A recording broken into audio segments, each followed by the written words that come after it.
Chapter 81. Cardinal Mazarin as king.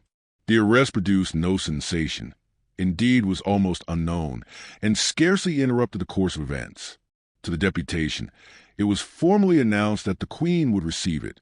Accordingly, it was admitted to the presence of N, who, silent and lofty as ever, listened to the speeches and complaints of the deputies. But when they had finished their harangues, not one of them could say, so calm remained her face, whether or no she had heard them. On the other hand, Mazarin, present at that audience, heard very well what those deputies demanded. It was purely and simply his removal, in terms clear and precise. The discourse being finished, the Queen remained silent. "Gentlemen," said Mazarin, "I join with you in supplicating the Queen to put an end to the miseries of her subjects. I have done all in my power to ameliorate them, and yet the belief of the public, you say, is that they proceed from me, an unhappy foreigner, who has been unable to please the French. Alas, I have never been understood, and no wonder. I succeeded a man of the most sublime genius that ever upheld the scepter of France. The memory of Richelieu annihilates me. In vain, were I an ambitious man, should I struggle against such remembrances as he has left. But that I am not ambitious, I am going to prove to you. I own myself conquered. I shall obey the wishes of the people. If Paris has injuries to complain of, who has not some wrongs to be redressed? Paris has been sufficiently punished. Enough blood has flowed. Enough misery has humbled a town deprived of its king and of justice. 'Tis not for me, a private individual, to disunite a queen from her kingdom. Since you demand my resignation, I retire." "Then," said Aramis in his neighbor's ear, "the conferences are over. There is nothing to do but to send Monsieur Mazarin to the most distant frontier and to take care that he does not return even by that, nor any other entrance into France." "One instant, sir," said the man in a gown whom he addressed. "A plague on't! How fast you go! One may soon see that you're a soldier. There's the article of remunerations and indemnifications to be discussed and set to rights." "Chancellor," said the Queen, turning to Seguier, our old acquaintance, "you will open the conferences. They can take place at rule. The cardinal has said several things which have agitated me. Therefore I will not speak more fully now. As to his going or staying, I feel too much gratitude to the cardinal not to leave him free in all his actions. He shall do what he wishes to do." A transient pallor overspread the speaking countenance of the prime minister. He looked at the Queen with anxiety. Her face was so passionless that he, as everyone else present, was incapable of reading her thoughts. "But," added the Queen, "in awaiting the cardinal's decision let there be, if you please, a reference to the king only." The deputies bowed and left the room. "What!" exclaimed the Queen, when the last of them had quitted the apartment. "You would yield to these limbs of the law, these advocates?" "To promote your Majesty's welfare, madam," replied Mazarin, fixing his penetrating eyes on the Queen.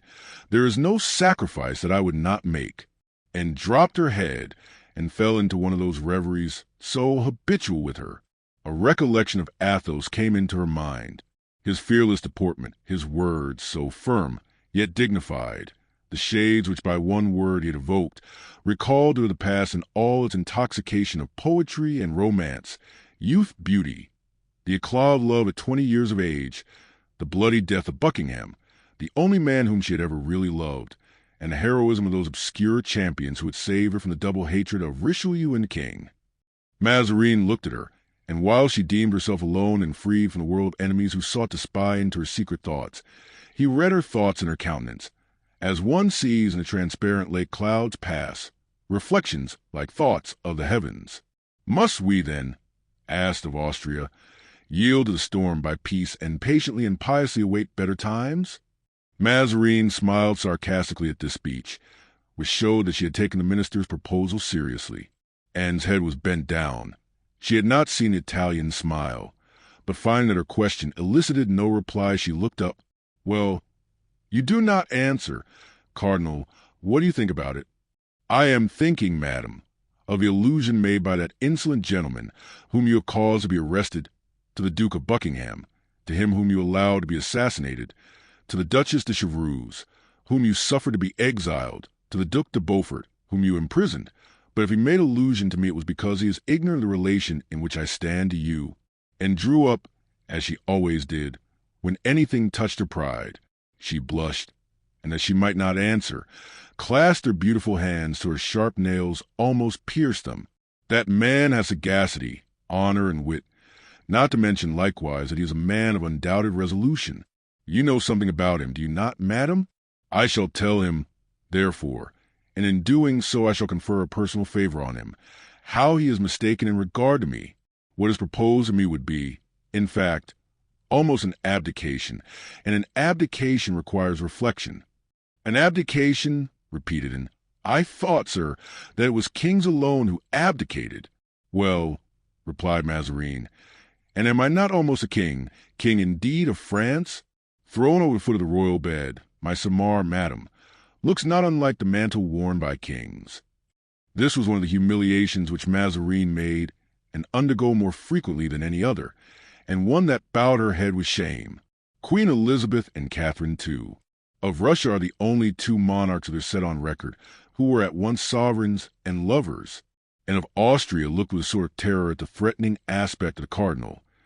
His physiognomy in such moments was not destitute of a certain grandeur. Sir, she replied, did I not say, and did you not hear me say to those people, that you should do as you pleased? In that case, said Mazarin, I think it must please me best to remain, not only on account of my own interest, but for your safety. Remain, then, sir. Nothing can be more agreeable to me. Only do not allow me to be insulted. You are referring to the demands of the rebels and to the tone in which they stated them? Patience. They have selected a field of battle on which I am an abler general than they, that of a conference. No, we shall beat them by merely temporizing. They want food already. They will be 10 times worse off in a week. Ah, yes. Good heavens. I know it will end in that way. But it is not they who taunt me with the most wounding reproaches, but I understand. You mean to allude to the recollections perpetually revived by these 3 gentlemen. However, we have them safe in prison, and they are just sufficiently culpable for us to keep them in prison as long as we find it convenient. One only is still not in our power and braves us. But, devil take him, we shall soon succeed in sending him to join his boon companions. We have accomplished more difficult things than that. In the first place, I have as a precaution shut up at Rouen, near me, under my own eyes, within reach of my hand, the 2 most intractable ones. Today the 3rd will be there also. As long as they are in prison, all will be well, said Anne, but one of these days they will get out. Yes, if your majesty releases them. Ah, exclaimed Anne, following the train of her own thoughts on such occasions. One regrets Paris. Why so? On account of the Bastille, sir, which is so strong and so secure. Madam, these conferences will bring us peace. When we have peace, we shall regain Paris. With Paris, the Bastille, and our 4 bullies shall rot therein. And frowned slightly when Mazarin, in taking leave, kissed her hand. Mazarin, after this half-humble, half-gallant attention, went away, and followed him with her eyes, and as he withdrew, at every step he took, a disdainful smile was seen playing, then gradually burst upon her lips. I once, she said, despised the love of a cardinal who never said, I shall do, but I have done so and so. That man knew of retreats more secure than Rouen, darker and more silent even than the Bastille. Degenerate world. Chapter 82. Precautions. After quitting Inn, Mazarin took the road to Rouen, where he usually resided. In those times of disturbance, he went about with numerous followers and often disguised himself. In military dress he was, indeed, as we have stated, a very handsome man. In the court of the old Chateau of Saint-Germain, he entered his coach and reached the Seine-et-Chateau. The prince had supplied him with 50 light horse, not so much by way of guard as to show the deputies how readily the Queen's generals dispersed their troops and to prove that they might be safely scattered at pleasure.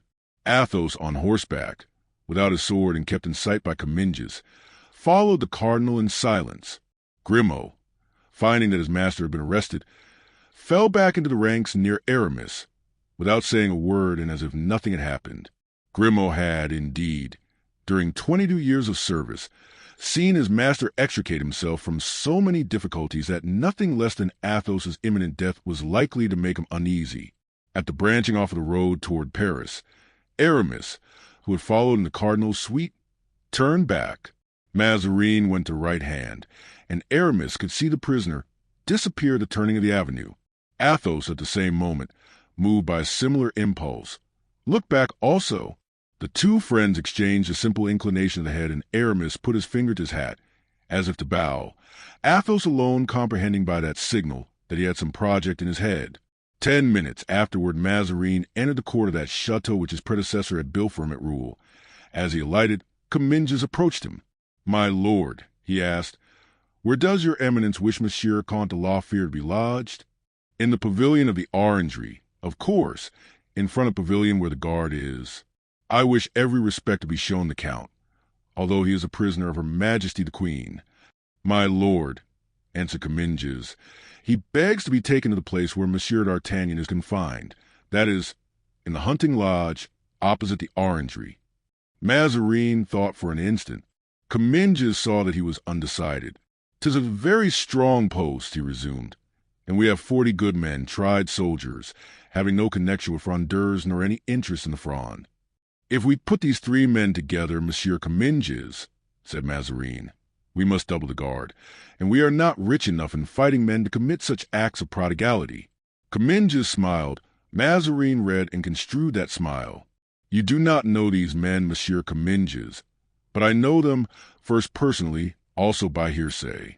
I sent them to carry aid to King Charles, and they performed prodigies to save him. Had it not been for an adverse destiny, that beloved monarch would this day have been among us. But since they serve your eminence so well, why are they, my lord cardinal, in prison?" "In prison?" said Mazarin. "And when has Rouen been a prison?" "Ever since there were prisoners in it," answered Comminges. "These gentlemen, Comminges, are not prisoners," returned Mazarin, with his ironical smile. "Only guests, but guests so precious that I put a grating before each of their windows and bolts to their doors, that they may not refuse to continue my visitors. So much do I esteem them that I am going to make the Comte de Lafayette a visit, that I may converse with him tete-a-tete, and that we may not be disturbed at our interview, you must conduct him, as I said before, to the pavilion of the Orangery. That, you know, is my daily promenade. Well, while taking my walk, I will call on him, and we will talk. Although he professes to be my enemy, I have sympathy for him, and if he is reasonable, perhaps we shall arrange matters." Comminges bowed and returned to Athos, who was awaiting with apparent calmness, but with real anxiety, the result of the interview. "Well," he said to the lieutenant. "Sir," replied Comminges, "it seems that it is impossible." "Monsieur de Comminges," said Athos, "I have been a soldier all my life, and I know the force of orders. But outside your orders there is a service you can render me."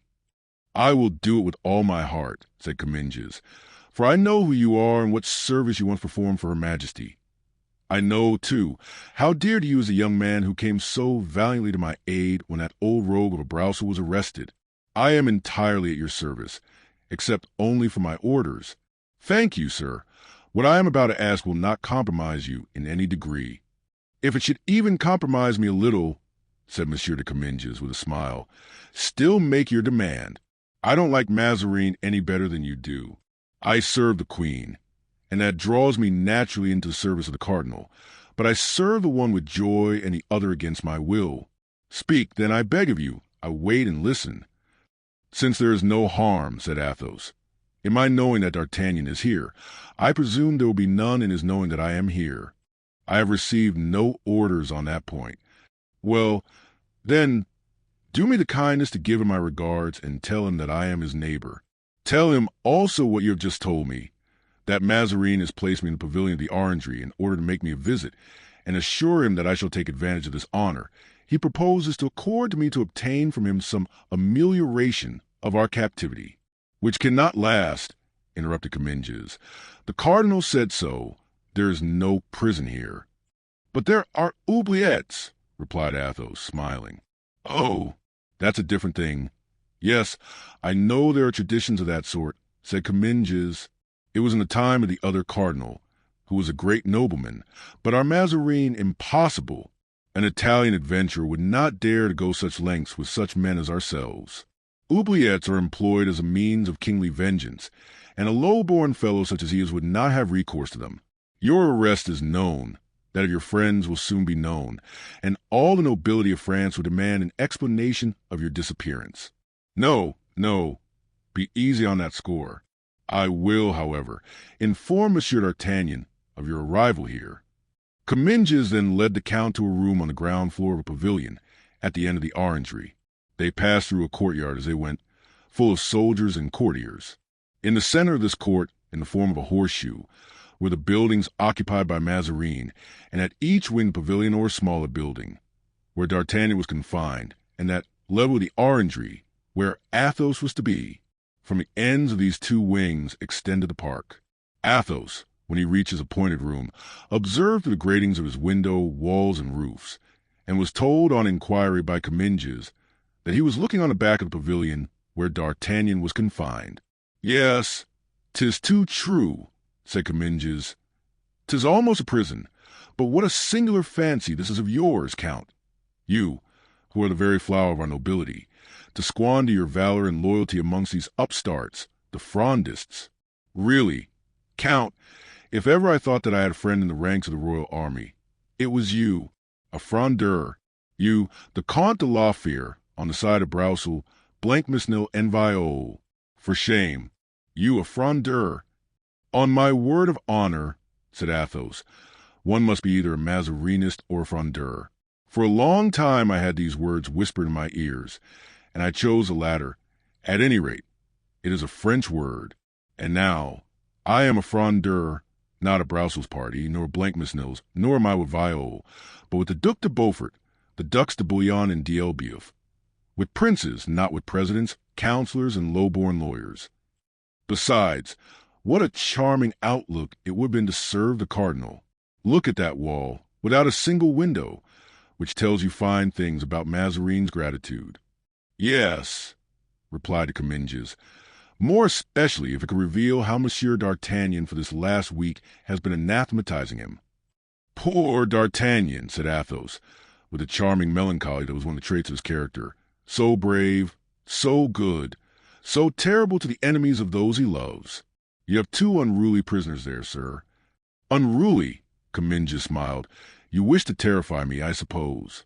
When he came here, Monsieur d'Artagnan provoked and braved the soldiers and inferior officers, in order, I suppose, to have his sword back. That mood lasted some time, but now he's as gentle as a lamb and sings Gascon songs, which make one die of laughing." "And Du Vallon?" asked Athos. "Ah, he's quite another sort of person, a formidable gentleman, indeed. The first day he broke all the doors with a single push of his shoulder, and I expected to see him leave Rouen in the same way as Samson left Gaza. But his temper cooled down, like his friends. He not only gets used to his captivity, but jokes about it." "So much the better," said Athos. "Do you think anything else was to be expected of them?" asked Comminges, who, putting together what Mazarin had said of his prisoners and what the Comte de la Fere had said, began to feel a degree of uneasiness.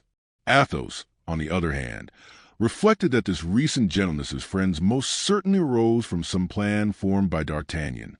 Unwilling to injure them by praising them too highly, he replied, They are two hotheads, the one a Gascon, the other from Picardy. Both are easily excited, but they quiet down immediately.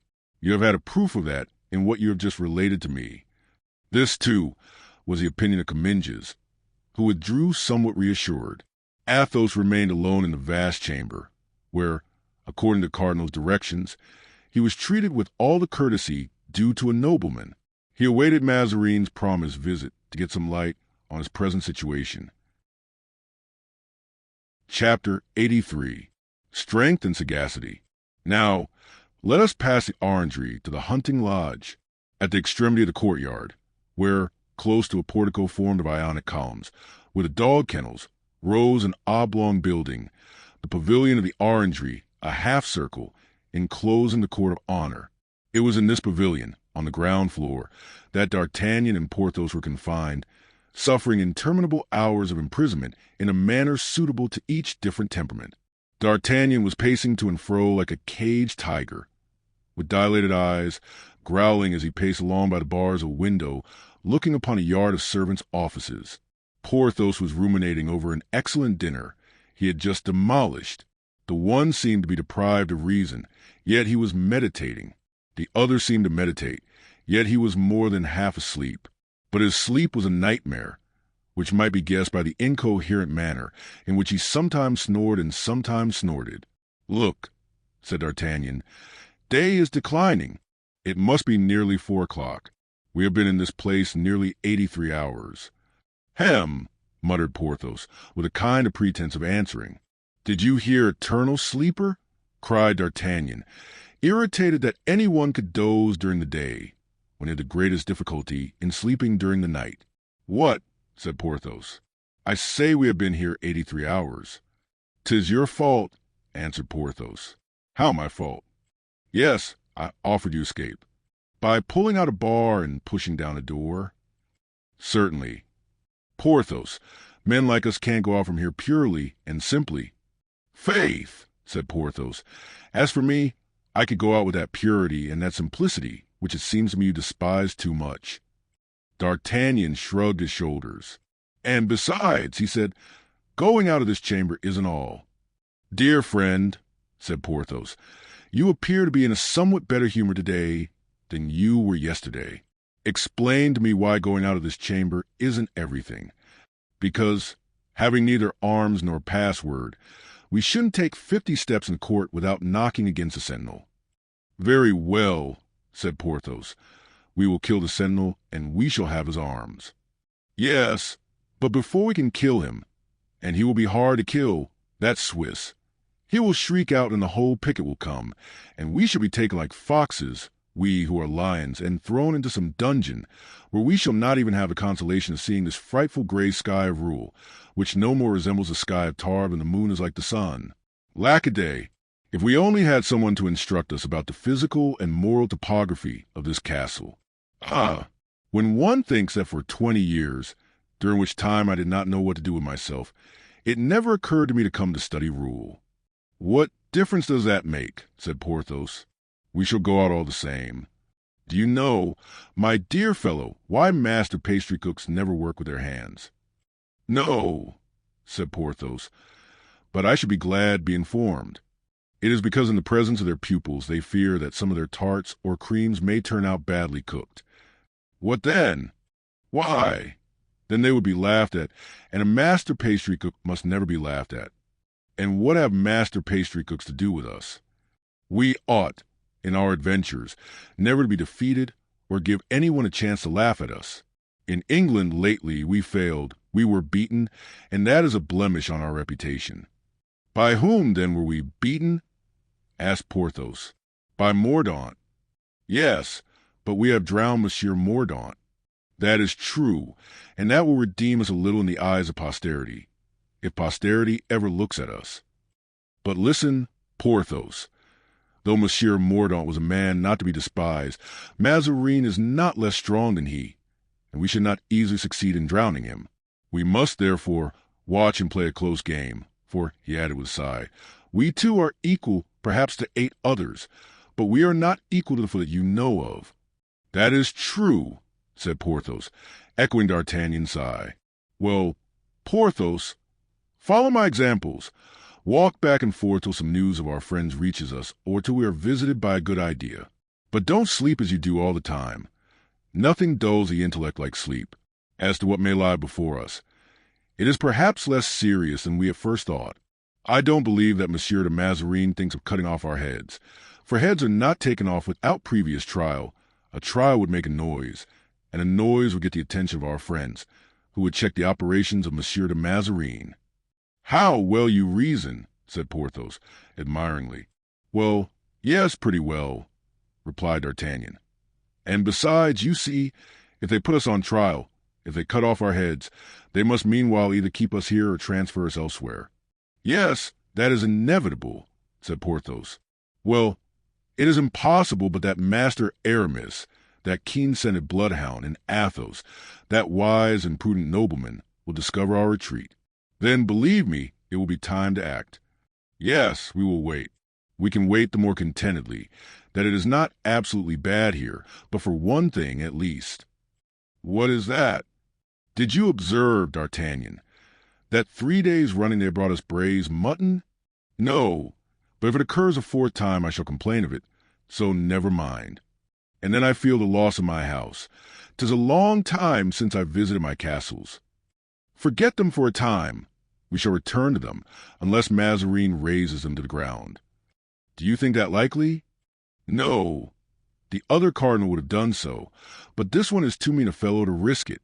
You reconcile me, D'Artagnan. Well, then, assume a cheerful manner, as I do. We must joke with the guards. We must gain the goodwill of the soldiers, since we can't corrupt them. Try, Porthos, to please them more than you are wont to do when they are under our windows. Thus far you have done nothing but show them your fist, and the more respectable your fist is, Porthos, the less attractive it is. Ah, I would give much to have 500 louis. Only, so would I, said Porthos, unwilling to be behind D'Artagnan in generosity. I would give as much as 100 pistoles. The two prisoners were at this point of their conversation when Comminges entered, preceded by a sergeant and 2 men, who brought supper in a basket with 2 handles, filled with basins and plates. What? Exclaimed Porthos. Mutton again?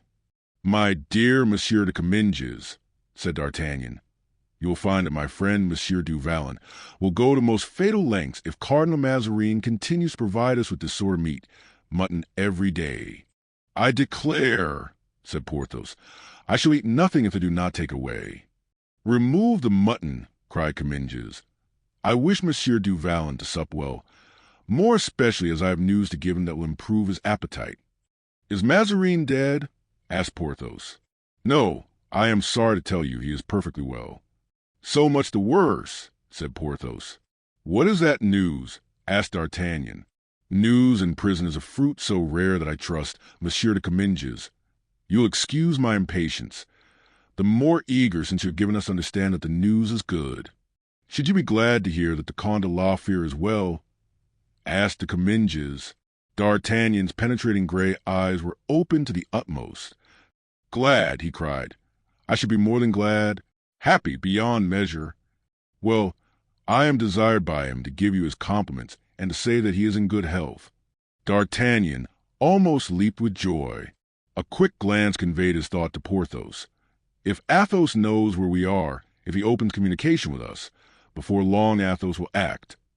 Porthos was not very quick to understand the language of glances, but now, since the name of Athos had suggested to him the same idea, he understood. Do you say, asked the Gascon timidly, that the Comte de la Fere has commissioned you to give his compliments to Monsieur du Vallon and myself? Yes, sir. Then you have seen him? Certainly I have. Where? If I may ask without indiscretion. Near here, replied the Comminges, smiling. So near that if the windows which look on the orangery were not stopped up, you could see him from where you are. He is wandering about the environs of the castle, thought D'Artagnan. Then he said aloud, You met him, I dare say, in the park, hunting, perhaps? No, nearer still. Look, behind this wall, said the Comminges, knocking against the wall. Behind this wall? What is there, then, behind this wall? I was brought here by night, so devil take me if I know where I am. Well, said Comminges, suppose one thing. I will suppose anything you please. Suppose there were a window in this wall. Well, from that window you would see Monsieur de la Fere it is. The Count, then, is in the chateau? Yes. For what reason? The same as yourself. Athos a prisoner? You know well, replied Comminges, that there are no prisoners at rule, because there is no prison. Don't let us play upon words, sir. Athos has been arrested. Yesterday, at Saint-Germain, as he came out from the presence of the Queen. The arms of D'Artagnan fell powerless by his side. One might suppose him thunderstruck. A paleness ran like a cloud over his dark skin, but disappeared immediately. A prisoner? He reiterated. A prisoner, repeated Porthos, quite dejected. Suddenly D'Artagnan looked up, and in his eyes there was a gleam which scarcely even Porthos observed. But it died away, and he appeared more sorrowful than before. Come, come, said Comminges, who, since D'Artagnan, on the day of Broussels' arrest, had saved him from the hands of Parisians, had entertained a real affection for him. Don't be unhappy. I never thought of bringing you bad news. Laugh at the chance which has brought your friend near to you and Monsieur du Vallon, instead of being in the depths of despair about it. But D'Artagnan was still in a desponding mood. And how did he look? Asked Porthos, who, perceiving that D'Artagnan had allowed the conversation to drop, profited by it to put in a word or two. Very well indeed, sir, replied Comminges. At first, like you, he seemed distressed, but when he heard that the cardinal was going to pay him a visit this very evening. Ah, cried D'Artagnan, the cardinal is about to visit the Comte de la Fere? Yes, and the count desired me to tell you that he should take advantage of this visit to plead for you and for himself. Ah, our dear count, said D'Artagnan. A fine thing indeed, grunted Porthos. A great favor. Zounds! Monsieur the Comte de la Fere, whose family is allied to the Montmorency and the Rohan, is easily the equal of Monsieur de Mazarin. No matter, said D'Artagnan, in his most wheedling tone. On reflection, my dear du Vallon, it is a great honor for the Comte de la Fere, and gives good reason to hope. In fact, it seems to me so great an honor for a prisoner that I think Monsieur de Comminges must be mistaken. What? I am mistaken. Monsieur de Mazarin will not come to visit the Comte de la Fere, but the Comte de la Fere will be sent for to visit him. No, no, no, said Comminges, who made a point of having the facts appear exactly as they were. I clearly understood what the cardinal said to me. He will come and visit the Comte de la Fere. D'Artagnan tried to gather from the expression of his eyes whether Porthos understood the importance of that visit, but Porthos did not even look toward him. It is, then, the cardinal's custom to walk in his orangery? Asked D'Artagnan. Every evening he shuts himself in there. That, it seems, is where he meditates on state affairs. In that case, said D'Artagnan, I begin to believe that Monsieur de la Fere will receive the visit of his eminence. He will, of course, have an escort. Yes, 2 soldiers. And will he talk thus of affairs in presence of 2 strangers? The soldiers are Swiss, who understand only German. Besides, according to all probability, they will wait at the door. D'Artagnan made a violent effort over himself to keep his face from being too expressive. Let the cardinal take care of going alone to visit the Comte de la Fere, said D'Artagnan, for the count must be furious. Comminges began to laugh. Oh, why, really, one would say that you 4 were antipaphagi. The count is an affable man. Besides, he is unarmed. At the first word from his eminence, the 2 soldiers about him would run to his assistance. 2 soldiers, said D'Artagnan, seeming to remember something. 2 soldiers, yes. That, then, is why I hear 2 men called every evening and see them walking sometimes for half an hour under my window. That is it. They are waiting for the cardinal, or rather for Bernin, who comes to call them when the cardinal goes out. Fine-looking men, upon my word, said D'Artagnan. They belong to the regiment that was at Lens, which the prince assigned to the cardinal. Ah, monsieur, said D'Artagnan, as if to sum up in a word all that conversation, if only his eminence would relent and grant to Monsieur de la Fere our liberty. I wish it with all my heart, said Comminges. Then, if he should forget that visit, you would find no inconvenience in reminding him of it? Not at all. Ah, that gives me more confidence. This skillful turn of the conversation would have seemed a sublime maneuver to anyone who could have read the Gascon soul. Now, said D'Artagnan, I've one last favor to ask of you, Monsieur de Comminges. At your service, sir. You will see the count again? Tomorrow morning. Will you remember us to him, and ask him to solicit for me the same favor that he will have obtained? You want the cardinal to come here? No, I know my place, and am not so presumptuous. Let his eminence do me the honor to give me a hearing. That is all I want. Oh, muttered Porthos, shaking his head, never should I have thought this of him. How misfortune humbles a man. I promise you it shall be done, answered the Comminges. Tell the count that I am well, that you found me sad but resigned. I am pleased, sir, to hear that. And the same also for Monsieur du Vallon. Not for me, cried Porthos. I am not by any means resigned. But you will be resigned, my friend. Never. He will become so, monsieur. I know him better than he knows himself. Be silent, dear du Vallon, and resign yourself. Adieu, gentlemen, said Comminges. Sleep well. We will try.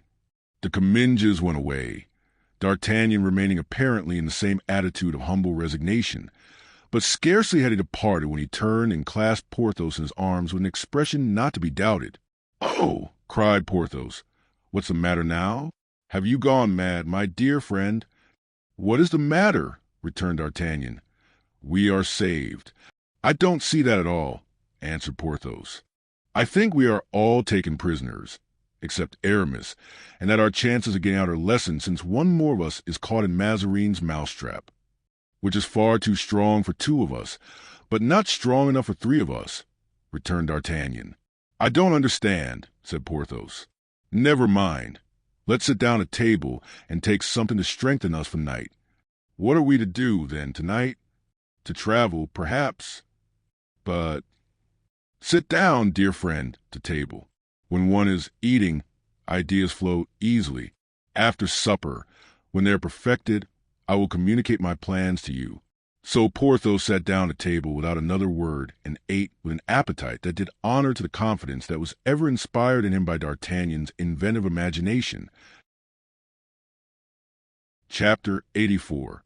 Strength and Sagacity continued. Supper was eaten in silence, but not in sadness, for from time to time one of those sweet smiles which were habitual to him in moments of good humor illumined the face of D'Artagnan. Not a scintilla of these was lost on Porthos, and at every one he uttered an exclamation which betrayed his friend that he had not lost sight of the idea which possessed his brain. At dessert D'Artagnan reposed in his chair, crossed one leg over the other, and lounged about like a man perfectly at his ease. Porthos rested his chin on his hands, placed his elbows on the table, and looked at D'Artagnan with an expression of confidence which imparted to that colossus an admirable appearance of good fellowship. "Well," said D'Artagnan at last. "Well," repeated Porthos. "You were saying, my dear friend." "No, I said nothing." "Yes, you were saying you wished to leave this place." "Ah, indeed." "The will was never wanting. To get away you would not mind," you added, knocking down a door or a wall. "'Tis true. I said so, and I say it again. And I answered you, Porthos, that it was not a good plan, that we couldn't go 100 steps without being recaptured, because we were without clothes to disguise ourselves and arms to defend ourselves. That is true. We should need clothes and arms." "Well," said D'Artagnan, rising, "we have them, friend Porthos, and even something better." "Bah!" said Porthos, looking around. "Useless to look. Everything will come to us when wanted. At about what time did we see the 2 Swiss guards walking yesterday?" "An hour after sunset. If they go out today as they did yesterday, we shall have the honor, then, of seeing them in half an hour? In a quarter of an hour at most. Your arm is still strong enough, is it not, Porthos?" Porthos unbuttoned his sleeve, raised his shirt, and looked complacently on his strong arm, as large as the leg of any ordinary man. "Yes, indeed," said he, "I believe so. So that you could without trouble convert these tongs into a hoop and yonder shovel into a corkscrew?" "Certainly." And the giant took up these 2 articles, and without any apparent effort produced in them the metamorphoses suggested by his companion. "There!" he cried. "Capital!" exclaimed the Gascon. "Really, Porthos, you are a gifted individual." "I have heard speak," said Porthos, "of a certain Milo Crotona, who performed wonderful feats, such as binding his forehead with a cord and bursting it, of killing an ox with a blow of his fist and carrying a home on his shoulders, etc. I used to learn all these feats by heart yonder, down at Pierrefonds, and I have done all that he did except breaking a cord by the corrugation of my temples." "Because your strength is not in your head, Porthos," said his friend. "No, it is in my arms and shoulders," answered Porthos with gratified naivete. "Well, my dear friend, let us approach the window, and there you can match your strength against that of an iron bar." Porthos went to the window, took a bar in his hands, clung to it, and bent it like a bow, so that the 2 ends came out of the sockets of stone in which for 30 years they had been fixed. Well, friend, the cardinal, although such a genius, could never have done that. Shall I take out any more of them? Asked Porthos. No, that is sufficient. A man can pass through that. Porthos tried, and passed the upper portion of his body through. Yes, he said. Now pass your arm through this opening. Why? You will know presently. Pass it. Porthos obeyed with military promptness, and passed his arm through the opening. Admirable, said D'Artagnan. The scheme goes forward, it seems. On wheels, dear friend. Good. What shall I do now? Nothing. It is finished, then? No, not yet. I should like to understand, said Porthos. Listen, my dear friend. In 2 words you will know all. The door of the guardhouse opens, as you see. Yes, I see. They are about to send into our court, which Monsieur de Mazarin crosses on his way to the orangery. The 2 guards who attend him. There they are, coming out. If only they close the guardhouse door. Good. They close it. What then? Silence. They may hear us. I don't understand it all. As you execute, you will understand. And yet I should have preferred. You will have the pleasure of surprise. Ah, that is true. Hush. Porthos remained silent and motionless. In fact, the 2 soldiers advanced on the side where the window was, rubbing their hands, for it was cold, it being the month of February. At this moment the door of the guardhouse was opened, and one of the soldiers was summoned away. Now, said D'Artagnan, I am going to call this soldier and talk to him. Don't lose a word of what I'm going to say to you. Porthos, everything lies in the execution. Good. The execution of plots is my forte. I know it well. I depend on you. Look, I shall turn to the left, so that the soldier will be at your right, as soon as he mounts on the bench to talk to us. But supposing he doesn't mount? He will. Rely upon it. As soon as you see him get up, stretch out your arm and seize him by the neck. Then, raising him up as Tobit raised a fish by the gills, you must pull him into the room, taking care to squeeze him so tight that he can't cry out. Oh, said Porthos, suppose I happen to strangle him? To be sure, there would only be a Swiss the less in the world, but you will not do so, I hope. Lay him down here. We'll gag him and tie him, no matter where, somewhere, so we shall get from him one uniform and a sword. Marvelous! Exclaimed Porthos, looking at the Gascon with the most profound admiration. Pooh! Replied D'Artagnan. Yes, said Porthos, recollecting himself, but one uniform and one sword will not suffice for 2. Well, but there's his comrade. True, said Porthos. Therefore, when I cough, stretch out your arm. Good. The 2 friends then placed themselves as they had agreed, Porthos being completely hidden in an angle of the window. Good evening, comrade, said D'Artagnan in his most fascinating voice and manner. Good evening, sir, answered the soldier, in a strong provincial accent. 'Tis not too warm to walk, resumed D'Artagnan. No, sir, and I think a glass of wine will not be disagreeable to you. A glass of wine will be extremely welcome. The fish bites, whispered the Gascon to Porthos. I understand, said Porthos. A bottle, perhaps? A whole bottle? Yes, sir, a whole bottle, if you will drink my health. Willingly, answered the soldier. Come, then, and take it, friend, said the Gascon. With all my heart. How convenient that there's a bench here. Egad, one would think it had been placed here on purpose. Get on it, that's it, friend. And D'Artagnan coughed. That instant the arm of Porthos fell. His hand of iron grasped, quick as lightning, firm as a pair of blacksmith's pincers, the soldier's throat. He raised him, almost stifling him as he drew him through the aperture, at the risk of flaying him in the passage. He then laid him down on the floor, where D'Artagnan, after giving him just time enough to draw his breath, gagged him with his long scarf, and the moment he had done so began to undress it with the promptitude and dexterity of a man who had learned his business on the field of battle. Then the soldier, gagged and bound, was placed upon the hearth, the fire which had been previously extinguished by the 2 friends. Here's a sword and a dress, said Porthos. I take them, said D'Artagnan.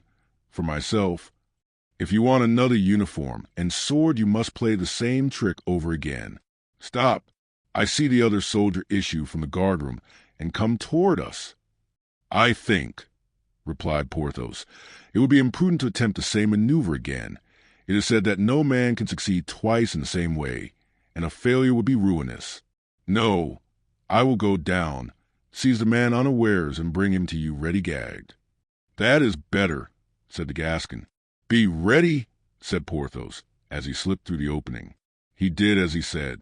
Porthos seized his opportunity, caught the next soldier by his neck, gagged him and pushed him like a mummy through the bars into the room, and entered after him. Then they undressed him as they had done the first, laid him on their bed, and bound him with the straps which compose the bed, the bedstead being of oak. This operation proved as great a success as the first. There, said D'Artagnan, this is capital. Now let me try on the dress of yonder chap Porthos.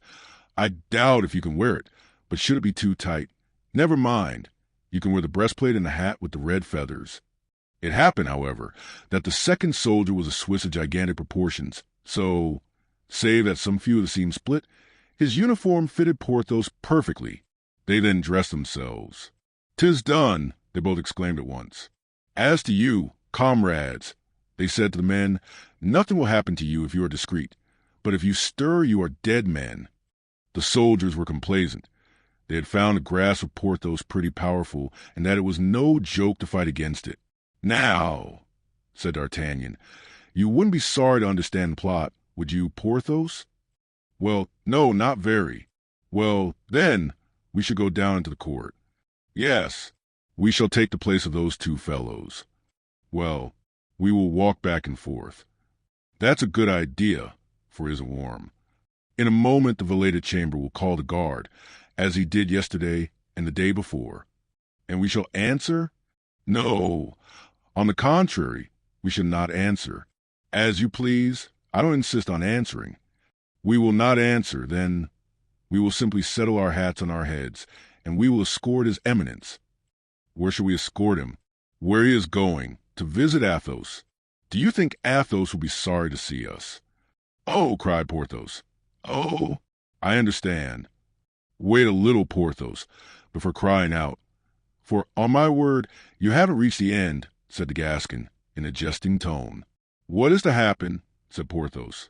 "Follow me," replied D'Artagnan. "The man who lives to see shall see." And slipping through the aperture, he alighted in the court. Porthos followed him by the same road, but with more difficulty and less diligence. They could hear the two soldiers shivering with fear, as they lay bound in the chamber. Scarcely had the two Frenchmen touched the ground when a door opened, and the voice of the valeted chamber called out, "Make ready!" At the same moment the guardhouse was opened, and a voice called out, "La Bruyere and Du Barthois, march!" "It seems that I am named La Bruyere," remarked D'Artagnan. "And I, Du Barthois," added Porthos. "Where are you?" asked the valeted chamber, whose eyes, dazzled by the light, could not clearly distinguish our heroes in the gloom. "Here we are," said the Gascon. "What say you to that, Monsieur du Vallon?" he added in a low tone to Porthos. "If it but lasts, most capital," responded Porthos. These two newly enlisted soldiers marched gravely after the valeted chamber, who opened the door of the vestibule, then another which seemed to be that of a waiting room, and showing them two stools. "Your orders are very simple," he said. "Don't allow anybody, except one person, to enter here. Do you hear? Not a single creature. Obey that person implicitly. On your return you cannot make a mistake. You have only to wait here till I release you." D'Artagnan was known to this valeted chamber, who was no other than Bernouin, and he had during the last 6 or 8 months introduced the Gascon a dozen times to the cardinal. The Gascon, therefore, instead of answering, growled out "Ja, ja," in the most German and the least Gascon accent possible.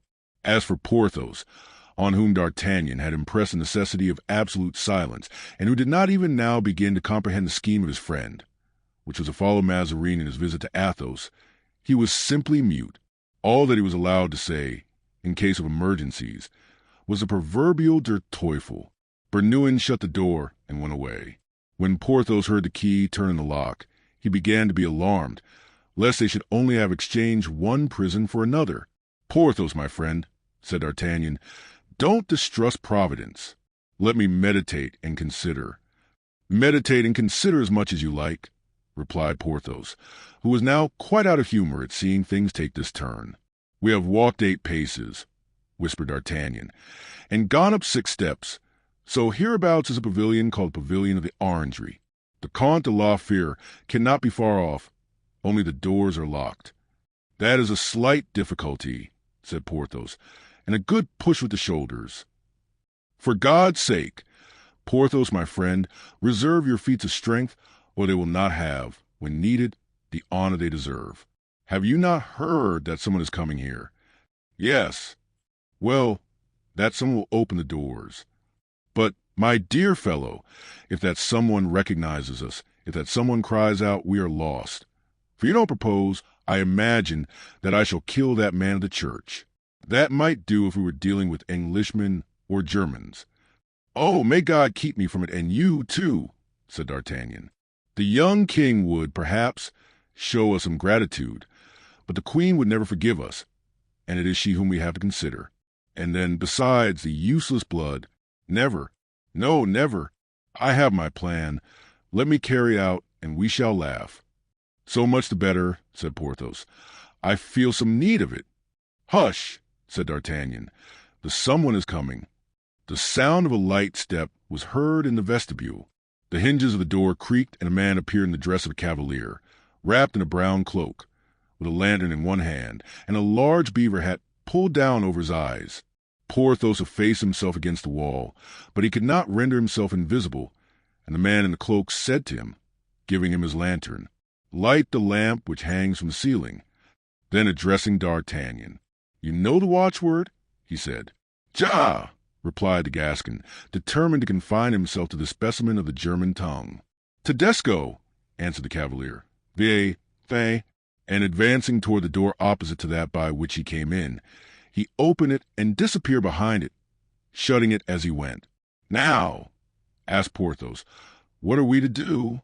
"Now we shall make use of your shoulder, friend Porthos, if this door proves to be locked. Everything in its proper time, and all comes right to those who know how to wait patiently. But first barricade the first door well. Then we will follow yonder cavalier." The two friends set to work and crowded the space before the door with all the furniture in the room, as not only to make the passage impassable, but so to block the door that by no means could it open inward. "There," said D'Artagnan, "we can't be overtaken. Come, forward." Chapter 85. The oubliettes of Cardinal Mazarin.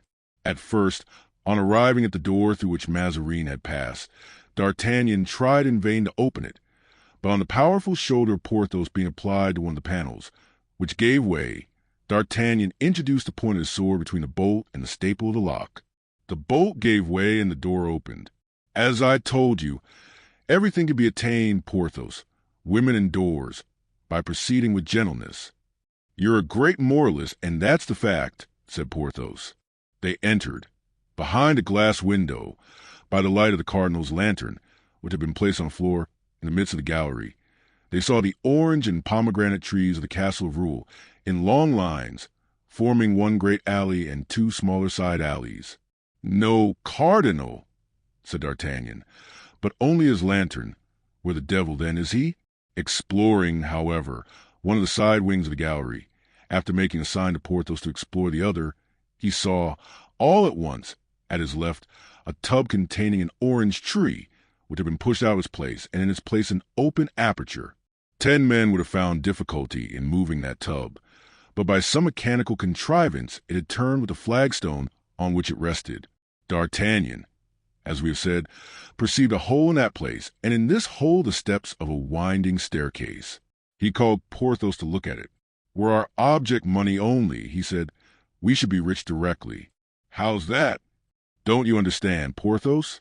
At the bottom of that staircase lies, probably, the cardinal's treasury of which folk tell such wonders, and we should only have to descend, empty a chest, shut the cardinal up in it, double lock it, go away, carrying off as much gold as we could, put back this orange tree of a place, and no one in the world would ever ask us where our fortune came from, not even the cardinal.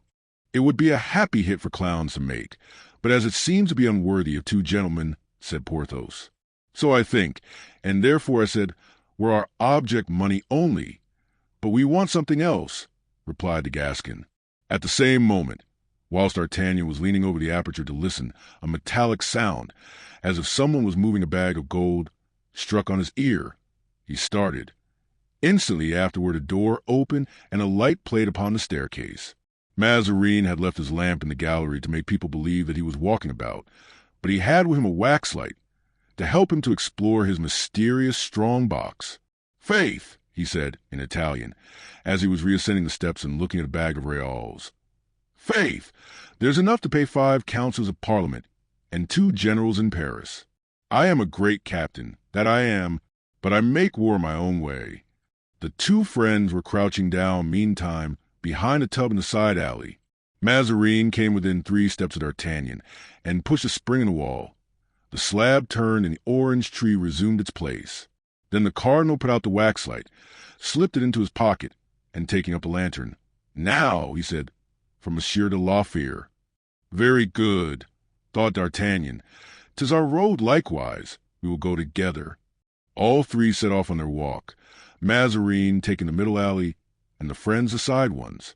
The cardinal reached the second door, without perceiving he was being followed. The sand with which the alleys were covered deadened the sound of footsteps. He then turned to the left, down a corridor which had escaped the attention of the 2 friends, but as he opened the door he paused, as if in thought. "Ah, diavolo!" he exclaimed.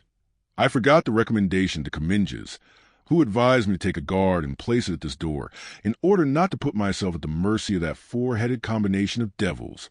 And with a movement of impatience he turned to retrace his steps. "Do not give yourself the trouble, my lord," said D'Artagnan, with his right foot forward, his beaver in his hand, a smile on his face. "We have followed your eminence step by step, and here we are." "Yes, here we are," said Porthos, and he made the same friendly salute as D'Artagnan. Mazarin gazed at each of them with an affrighted stare, recognized them, and let drop his lantern, uttering a cry of terror. D'Artagnan picked it up. By good luck it had not been extinguished. "Oh, what imprudence, my lord," said D'Artagnan. "'Tis not good to be about just here without a light. Your eminence might knock against something or fall into a hole." "Monsieur d'Artagnan," muttered Mazarin, unable to recover from his astonishment. "Yes, my lord, it is I. I have the honor to present to you Monsieur du Vallon, that excellent friend of mine, in whom your eminence had the kindness to interest yourself formally." And D'Artagnan held the lamp before the merry face of Porthos, who now began to comprehend the affair and be very proud of the whole undertaking. "You were going to visit Monsieur de la Fère," said D'Artagnan. "Don't let us disarrange your eminence. Be so good as to show us the way, and we will follow you." Mazarin was by degrees recovering his senses.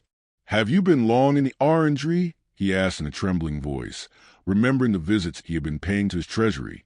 Porthos opened his mouth to reply. D'Artagnan made him a sign, and his mouth, remaining silent, gradually closed. "This moment come, my lord," said D'Artagnan. Mazarin breathed again.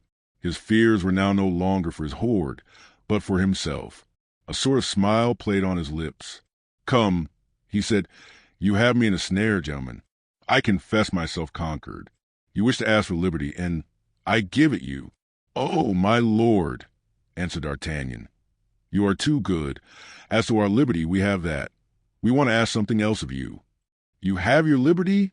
repeated Mazarin, in terror. "Certainly. And on the other hand, my lord, you have lost it, and now, in accordance with the law of war, sir, you must buy it back again." Mazarin felt a shiver run through him, a chill even to his heart's core. His piercing look was fixed in vain on the satirical face of the Gascon and the unchanging countenance of Porthos. Both were in shadow, and the Sibyl of Cuma herself could not have read them. "To purchase back my liberty?" said the cardinal. "Yes, my lord." "And how much will that cost me, Monsieur d'Artagnan?" "Zounds, my lord, I don't know yet. We must ask the Comte de la Fère the question. Will your eminence deign to open the door which leads to the count's room, and in 10 minutes all will be settled." Mazarin started. "My lord," said D'Artagnan, "your eminence sees that we wish to act with all formality and due respect. But I must warn you that we have no time to lose. Open the door, then, my lord, And be so good as to remember, once for all, that on the slightest attempt to escape or the faintest cry for help, our position being very critical indeed, you must not be angry with us if we go to extremities. Be assured, answered Mazarin, that I shall attempt nothing. I give you my word of honor. D'Artagnan made a sign to Porthos to redouble his watchfulness. Then, turning to Mazarin, "Now, my lord, let us enter, if you please." Chapter 86.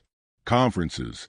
Mazarin turned the lock of a double door, on the threshold of which they found Athos ready to receive his illustrious guests according to the notice Comminges had given him. On perceiving Mazarin, he bowed. "Your Eminence," he said, "might dispense with your attendance. The honor bestowed on me is too great for me to be unmindful of it." "And so, my dear Count," said D'Artagnan, "His Eminence didn't actually insist on our attending him. It is Du Vallon and I who have insisted, and even in a manner somewhat impolite, perhaps, so great was our longing to see you." At that voice, that mocking tone, and that familiar gesture, accenting voice and tone, Athos made a bound of surprise. "D'Artagnan! Porthos!" he exclaimed. "My very self, dear friend." "Me also," repeated Porthos. "What means this?" asked the Count.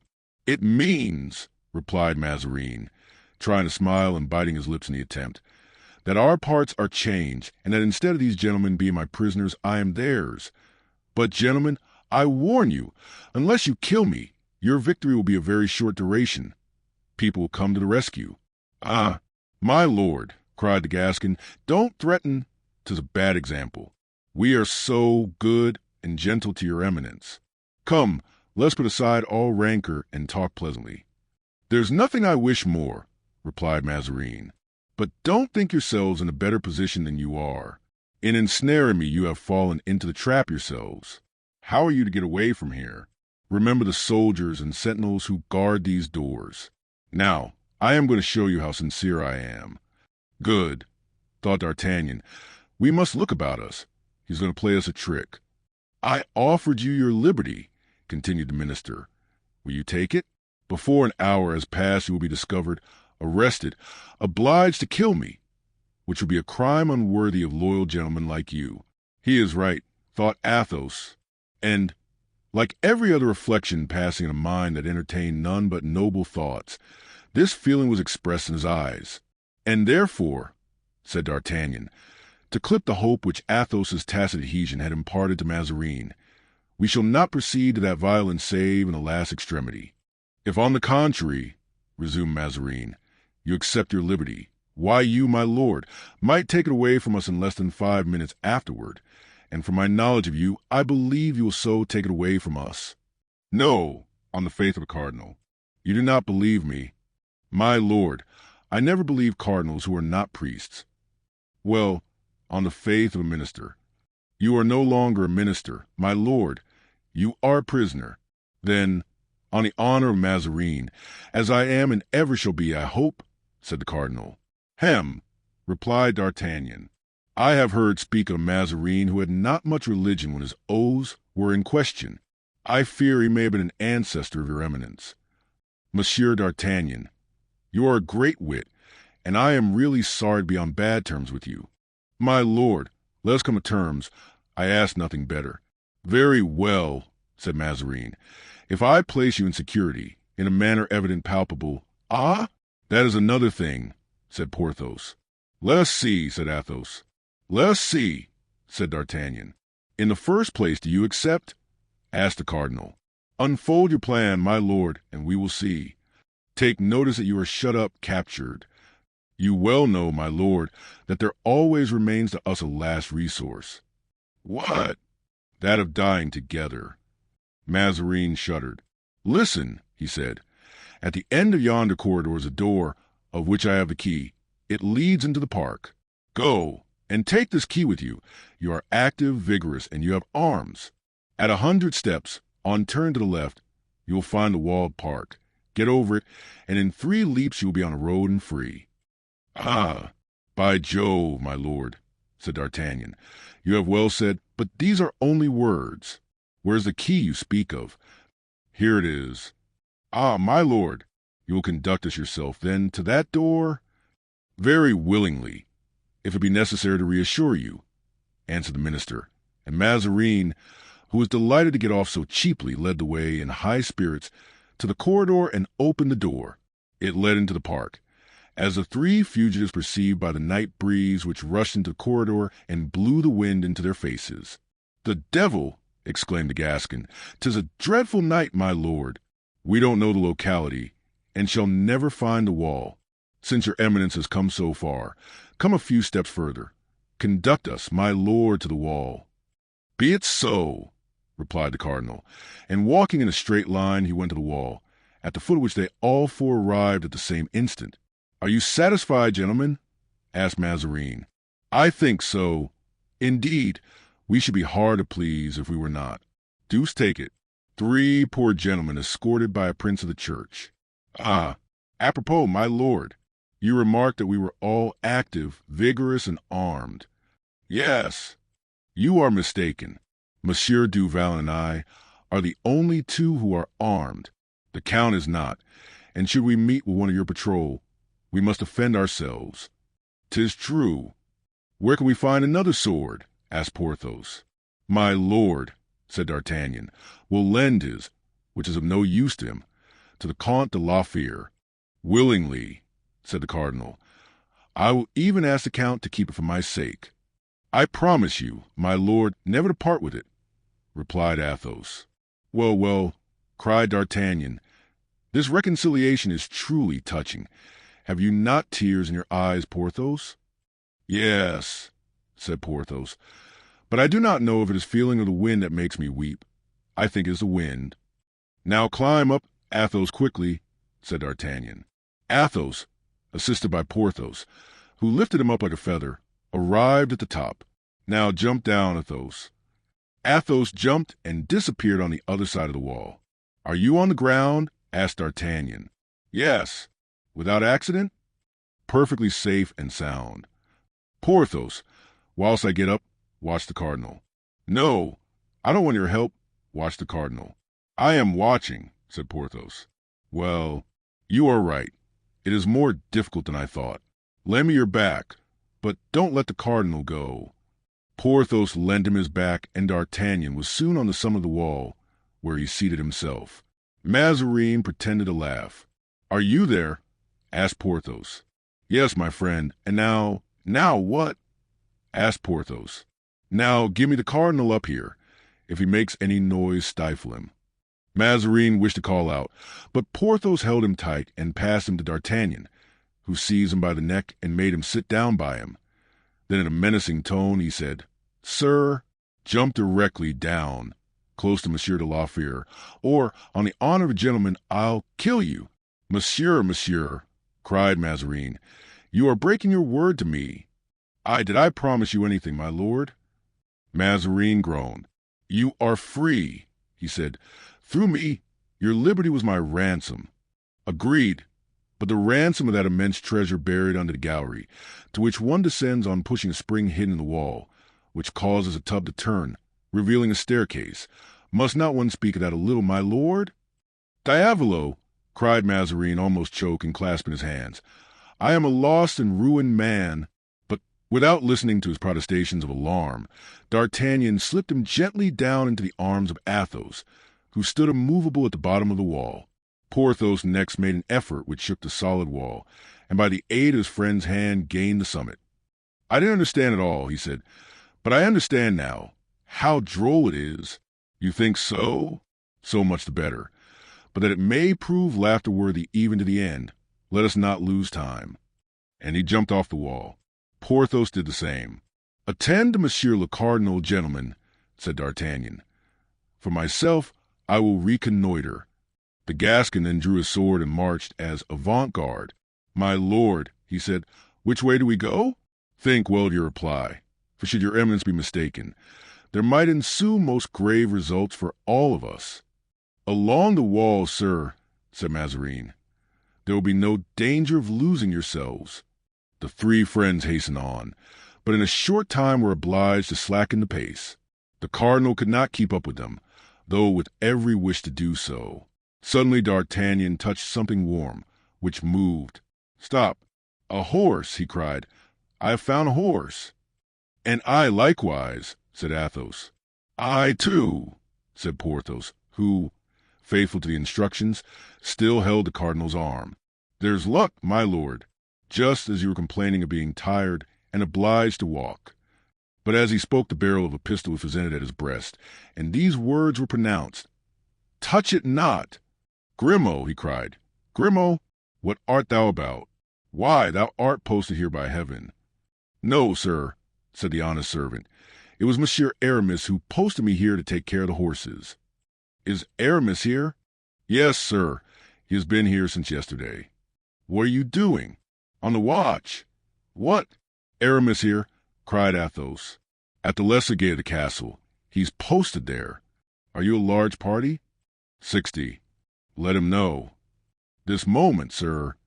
And believing that no one could execute the commission better than himself, Grimaud set off at full speed, whilst, enchanted at being all together again, the friends awaited his return. There was no one in the whole group in a bad humor except Cardinal Mazarin. Chapter 87. Thinking that Porthos will be at last a baron and D'Artagnan a captain, at the expiration of 10 minutes Aramis arrived, accompanied by Grimaud and 8 or 10 followers. He was excessively delighted and threw himself into his friend's arms. "You are free, my brothers, free without my aid, and I shall have succeeded in doing nothing for you in spite of all my efforts.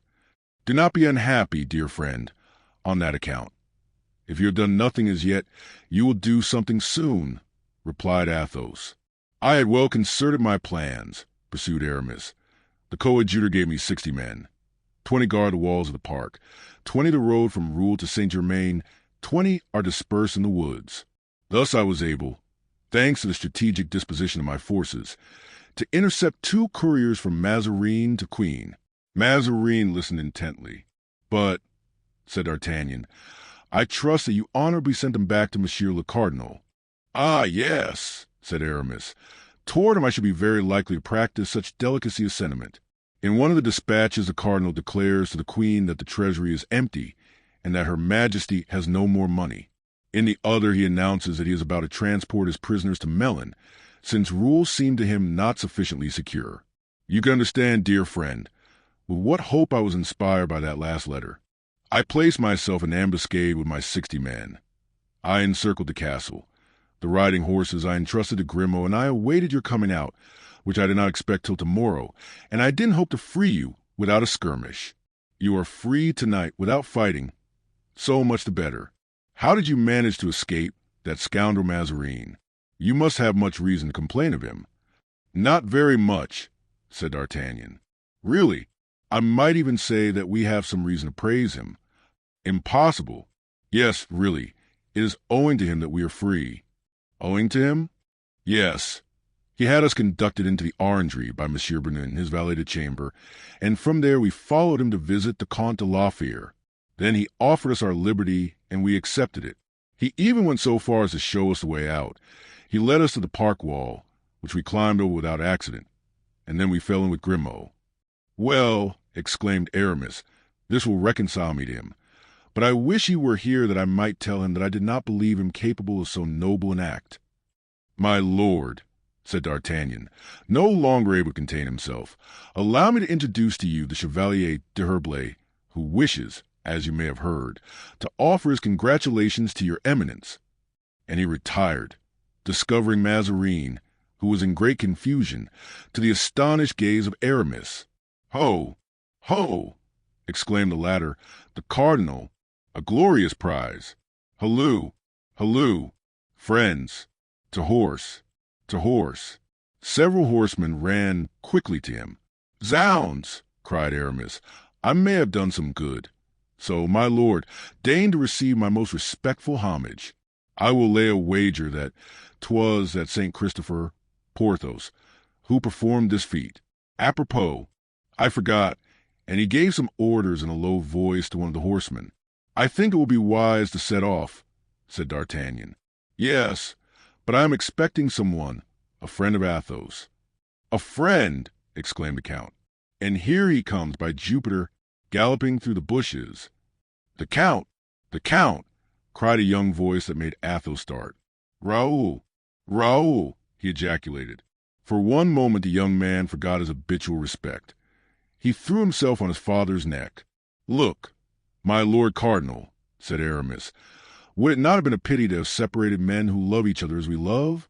Gentlemen, he continued, addressing the cavaliers, who became more and more numerous every instant. Gentlemen, encircle his eminence, that you may show him the greater honor. He will indeed give us the favor of his company. You will, I hope, be grateful for it. Porthos, do not lose sight of his eminence. Aramis then joined Athos and D'Artagnan, who were consulting together. Come, said D'Artagnan, after a conference of 5 minutes' duration. Let us begin our journey. Where are we to go? Asked Porthos. To your house, dear Porthos, at Pierrefonds. Your fine chateau is worthy of affording its princely hospitality to his eminence. It is likewise well situated, neither too near Paris, nor too far from it. We can establish a communication between it and the capital with great facility. Come, my lord, you shall be treated like a prince, as you are. A fallen prince, exclaimed Mazarin piteously. The chances of war, said Athos, are many, but be assured we shall take no improper advantage of them. No, but we shall make use of them, said D'Artagnan. The rest of the night was employed by these cavaliers in traveling with the wonderful rapidity of former days. Mazarin, still somber and pensive, permitted himself to be dragged along in this way. It looked a race of phantoms. At dawn 12 leagues had been passed without drawing rein. Half the escort were exhausted, and several horses fell down. Horses, nowadays, are not what they were formerly, observed Porthos. Everything degenerates. I have sent Grimaud to Dame Martin, said Aramis. He is to bring us 5 fresh horses, 1 for his eminence, 4 for us. We, at least, must keep close to Monseigneur. The rest of the start will rejoin us later. Once beyond St. Denis, we shall have nothing to fear. Grimaud, in fact, brought back 5 horses. The nobleman to whom he applied, being a friend of Porthos, was very ready not to sell them as was proposed, but to lend them. 10 minutes later the escort stopped at Hermenonville, but the 4 friends went on with well-sustained ardor, guarding Mazarin carefully. At noon they rode into the avenue of Pierrefonds. Ah, said Mousqueton, who had ridden by the side of D'Artagnan without speaking a word on the journey. You may think what you will, sir, but I can breathe now for the first time since my departure from Pierrefonds. And he put his horse to a gallop to announce to the other servants the arrival of Monsieur du Vallon and his friends. We are 4 of us, said D'Artagnan. We must relieve each other in mounting guard over my lord, and each of us must watch 3 hours at a time. Athos is going to examine the castle, which it will be necessary to render impregnable in case of siege. Porthos will see to the provisions, and Aramis to the troops of the garrison. That is to say, Athos will be chief engineer, Porthos purveyor in general, and Aramis governor of the fortress. Meanwhile, they gave up to Mazarin the handsomest room in the chateau. Gentlemen, he said when he was in his room, you do not expect, I presume, to keep me here a long time incognito? No, my lord, replied the Gascon. On the contrary, we think of announcing very soon that we have you here. Then you will be besieged. We expect it. And what shall you do? Defend ourselves. Were the late Cardinal Richelieu alive, he would tell you a certain story of the bastion Saint-Gervais, which we 4, with our 4 lackeys and 12 dead men, held out against a whole army. Such feats, sir, are done once and never repeated. However, nowadays there is no need of so much heroism. Tomorrow the army of Paris will be summoned. The day after it will be here. The field of battle, instead, therefore, of being at St. Denis or at Charenton, will be near Compiègne or Villers-Cotterets. The prince will vanquish you, as he has always done. 'Tis possible, my lord, but before an engagement ensues we shall move your eminence to another castle belonging to our friend du Vallon, who is 3. We will not expose your eminence to the chances of war. Come, answered Mazarin, I see it will be necessary for me to capitulate. Before a siege? Yes, the conditions will be better than afterward. Ah, my lord, as to conditions, you would soon see how moderate and reasonable we are. Come, now, what are your conditions? Rest yourself first, my lord, and we We will reflect. I do not need rest, gentlemen. I need to know whether I am among enemies or friends. Friends, my lord. Friends. Well, then, tell me at once what you want, that I may see if any arrangement be possible. Speak, Count de Lafayette. My lord, replied Athos, for myself I have nothing to demand. For France, were I to specify my wishes, I should have too much. I beg you to excuse me and propose to the Chevalier. And Athos, bowing, retired, and remained leaning against a mantelpiece, a spectator of the scene. Speak, then, Chevalier, said the cardinal. What do you want? Nothing ambiguous, if you please. Be clear, short, and precise. As for me, replied Aramis, I have in my pocket the very program of the conditions which the deputation, of which I formed one, went yesterday to Saint-Germain to impose on you. Let us consider first the ancient rights. The demands in that program must be granted. We were almost agreed on those, replied Mazarin. Let us pass on to private and personal stipulations. You suppose, then, that there are some, said Aramis, smiling. I do not suppose that you will all be quite so disinterested as Monsieur de Lafayette, replied the cardinal, bowing to Athos. My lord, you are right, and I am glad to see that you do justice to the count at last. The count has a mind above vulgar desires and earthly passions. He is a proud soul. He is a man by himself. You are right. He is worth us all, and we avow to you. Aramis, said Athos, are you jesting? No, no, dear friend, I state only what we all know. You are right. It is not you alone this matter concerns, but my lord and his unworthy servant myself. Well, then, what do you require besides the general conditions before recited? I require, my lord, that Normandy should be given to Madame de Longueville, with 500,000 francs and full absolution. I require that His Majesty should deign to be godfather to the child she has just born, and that my lord, after having been present at the christening, should go to proffer his homage to our Holy Father the Pope. That is, you wish me to lay aside my ministerial functions, to quit France and be in exile. I wish His Eminence to become Pope on the first opportunity, allowing me then the right of demanding full indulgences for myself and my friends. Mazarin made a grimace which was quite indescribable, and then turned to D'Artagnan. And you, sir, he said. I, my lord, answered the Gascon. I differ from Monsieur Herblay entirely as to the last point, though I agree with him on the first. Far from wishing my lord to quit Paris, I hope he will stay there and continue to be prime minister, as he is a great statesman. I shall try also to help him to down the Fronde, but on one condition, that he sometimes remembers the king's faithful servants and gives the first vacant company of Musketeers to a man that I could name. And you, Monsieur du Vallon. Yes, you, sir. Speak, if you please, said Mazarin. As for me, answered Porthos, I wish my lord cardinal, in order to do honor to my house, which gives him an asylum, would in remembrance of this adventure erect my estate into a barony, with a promise to confer that order on one of my particular friends, whenever His Majesty next creates peers. You know, sir, that before receiving the order one must submit proofs. My friend will submit them. Besides, should it be necessary, Monseigneur will show him how that formality may be avoided. Mazarin bit his lips. The blow was direct, and he replied rather dryly, All this appears to me to be ill-conceived, disjointed, gentlemen, for if I satisfy some, I shall displease others. If I stay in Paris, I cannot go to Rome. If I became Pope, I cannot continue to be Prime Minister, and it is only by continuing Prime Minister that I can make Monsieur d'Artagnan a captain and Monsieur du Vallon a baron. True, said Aramis. So, as I am a minority, I withdraw my proposition, so far as it relates to the voyage to Rome and Monseigneur's resignation.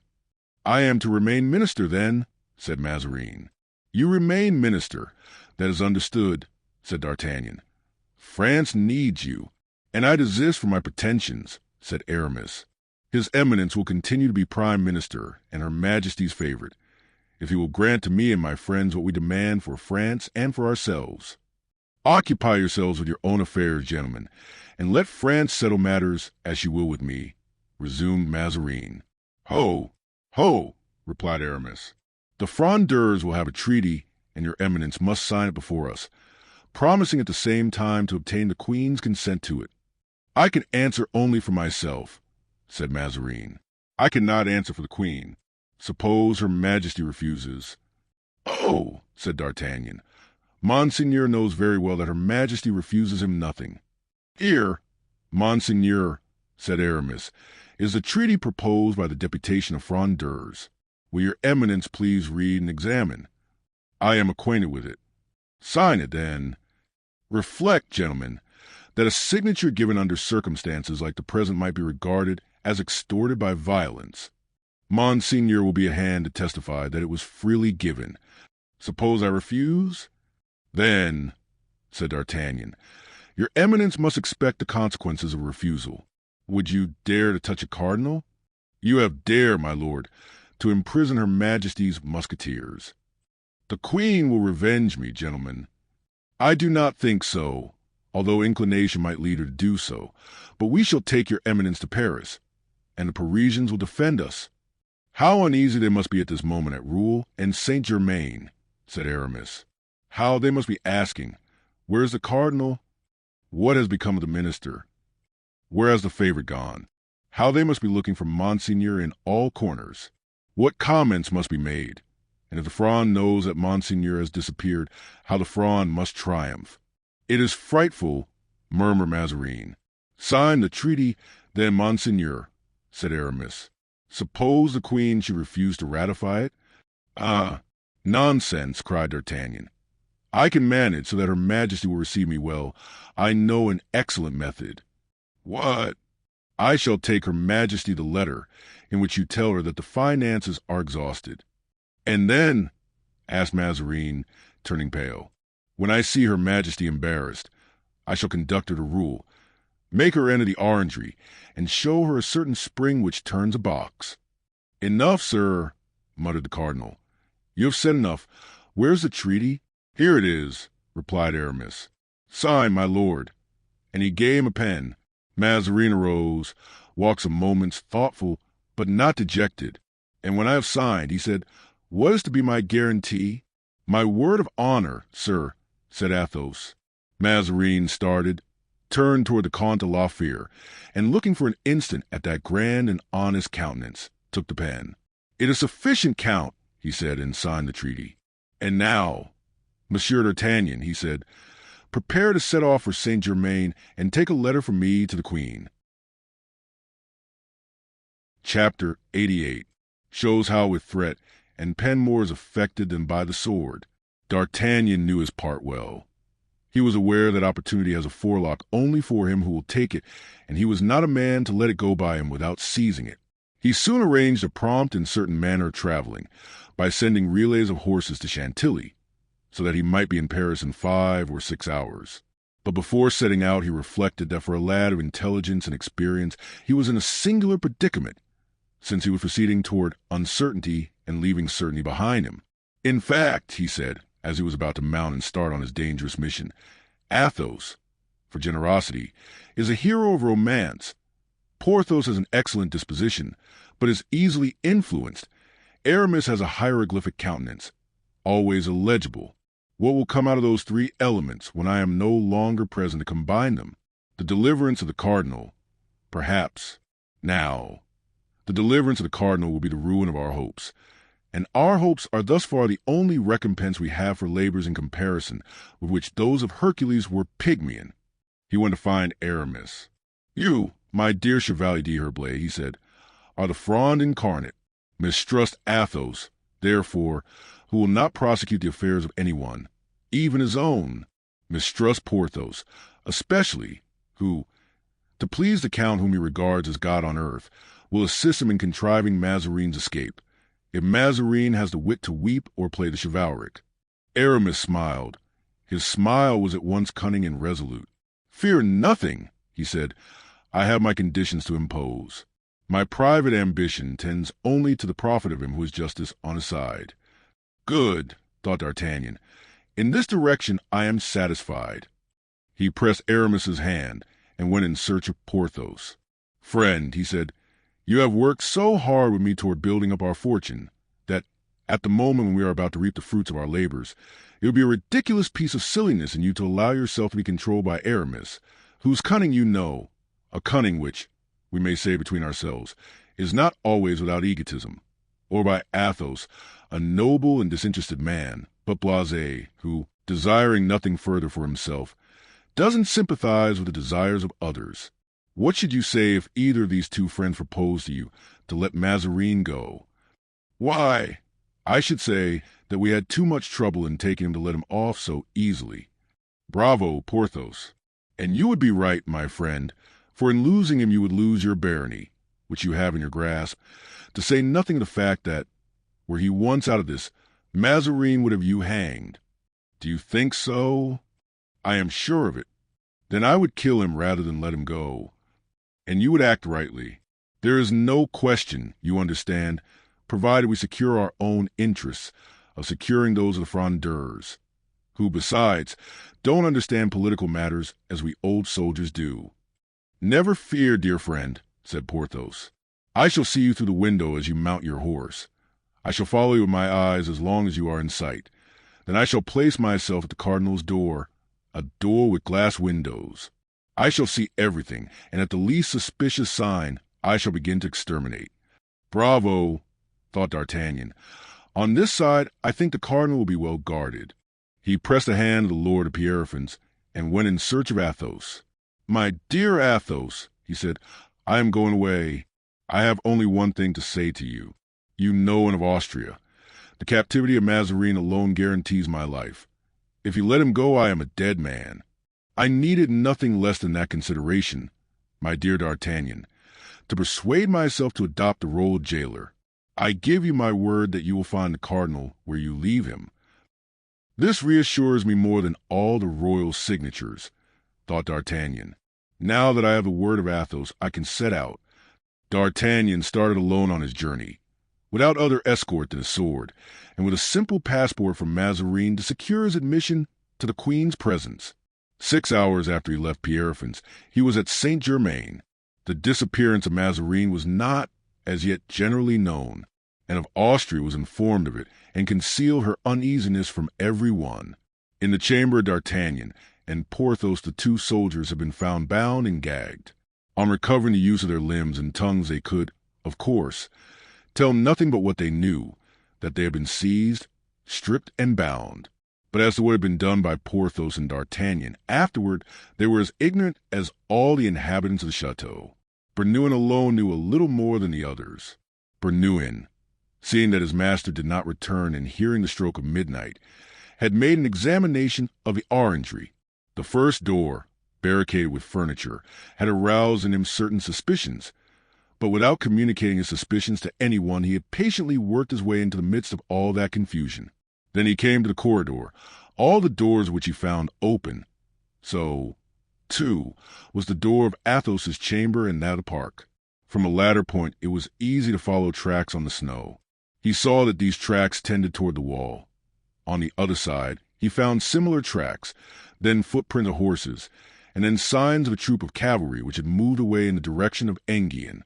He could no longer cherish any doubt that the cardinal had been carried off by the 3 prisoners, since the prisoners had disappeared at the same time, and he had hastened to Saint-Germain to warn the queen of that disappearance, and had enforced the utmost secrecy, and had disclosed the event to no one except the Prince de Condé, who had sent 500 or 600 horsemen into the environs of Saint-Germain with orders to bring in any suspicious person who was going away from Rouen, in whatsoever direction it might be.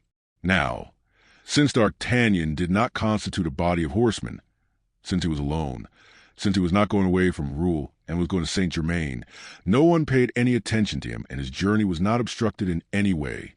On entering the courtyard of the old chateau, the first person seen by our ambassador was Maître Bernouin in person, who, standing on the threshold, awaited news of his vanished master. At the sight of D'Artagnan, who entered the courtyard on horseback, Bernouin rubbed his eyes and thought he must be mistaken. But D'Artagnan made a friendly sign to him with his head, dismounted, and throwing his bridle to a lackey who was passing, he approached the valet de chamber with a smile on his lips. "Monsieur D'Artagnan," cried the latter, like a man who has a nightmare and talks in his sleep, "Monsieur D'Artagnan," himself Monsieur Bernouin. And why have you come here? To bring news of Monsieur de Mazarin, the freshest news there is. What has become of him, then? He is as well as you and I. Nothing bad has happened to him, then? Absolutely nothing. He felt the need of making a trip in the Isle de France and begged us, the Comte de la Fere and Monsieur du Vallon, to accompany him. We were too devoted servants to refuse him a request of that sort. We set out last evening, and here we are. Here you are.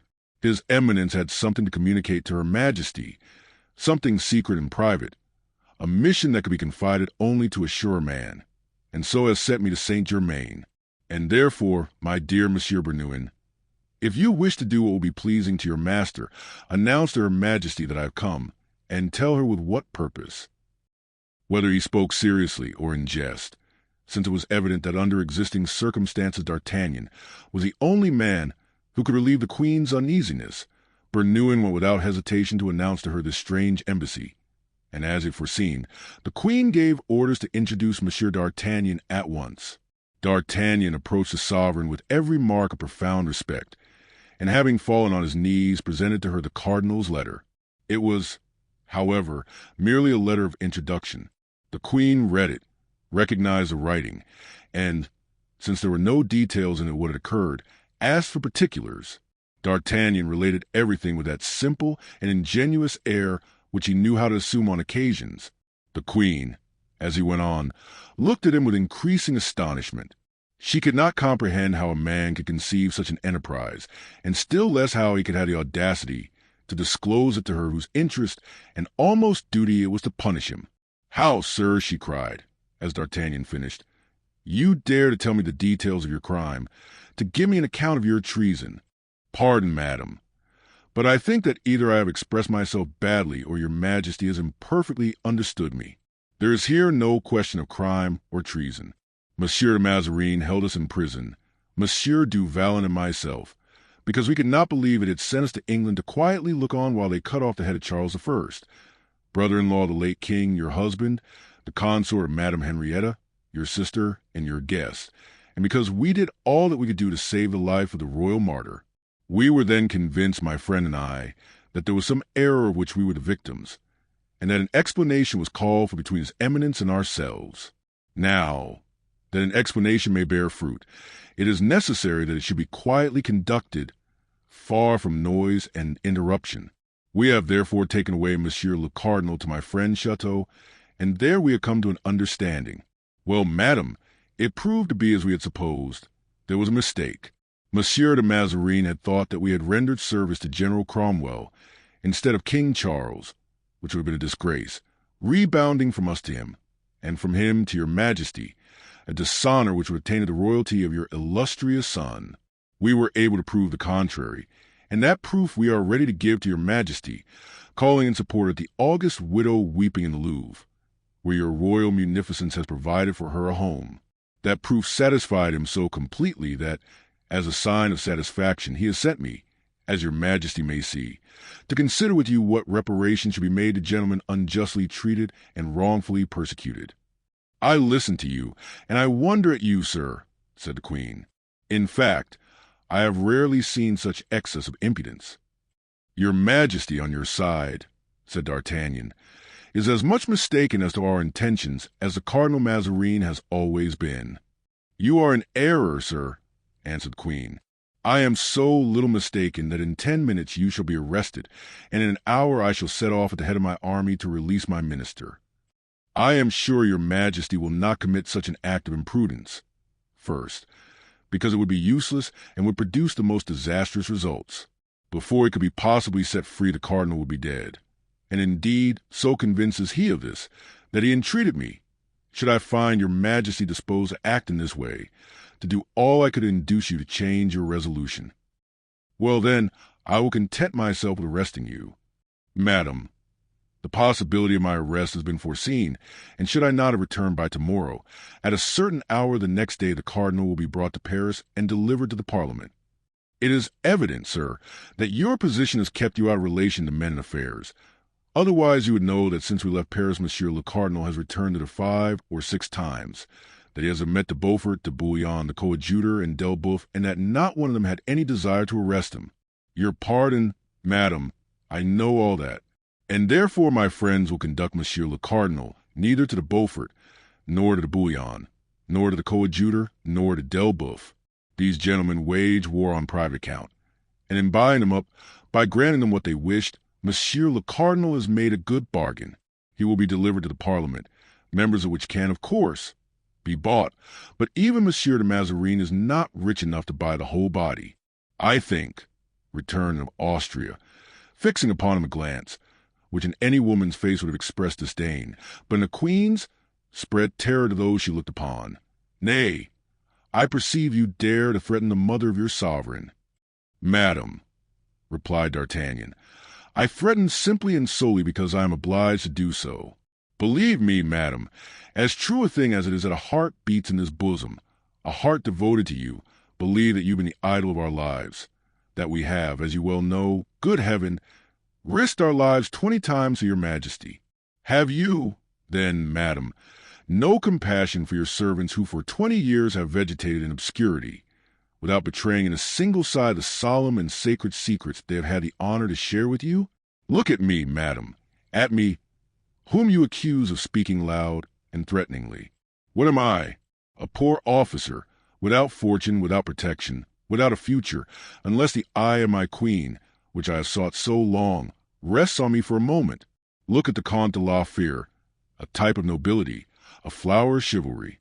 He has taken part against his queen, or rather, against her minister. He has not been unreasonably exacting, it seems to me.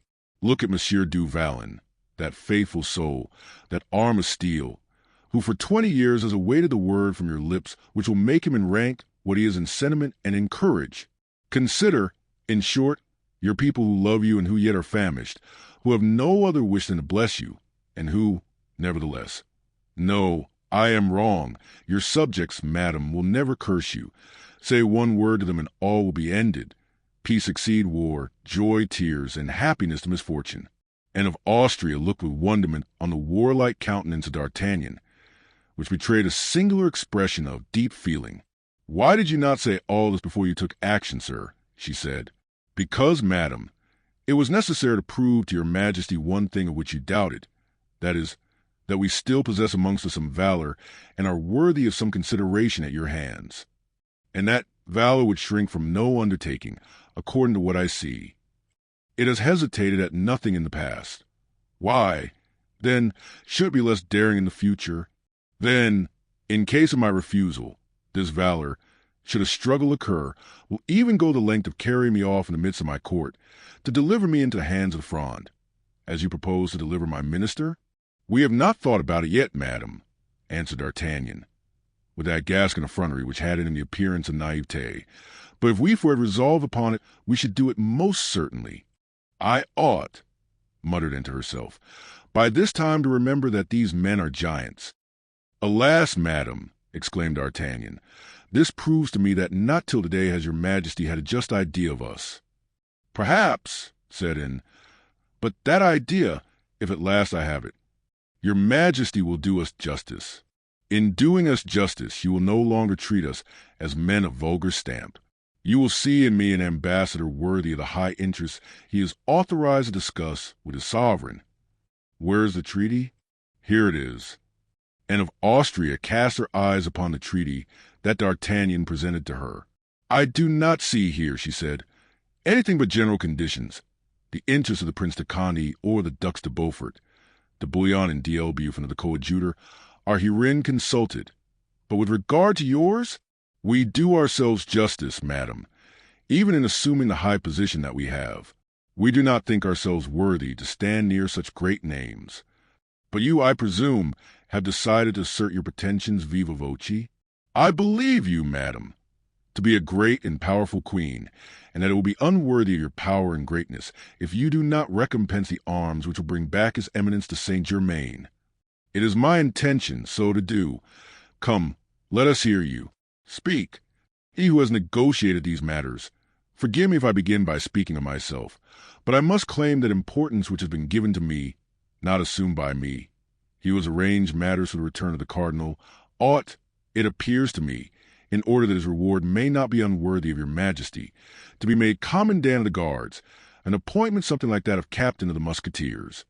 'Tis the appointment Monsieur de Treville held you ask of me.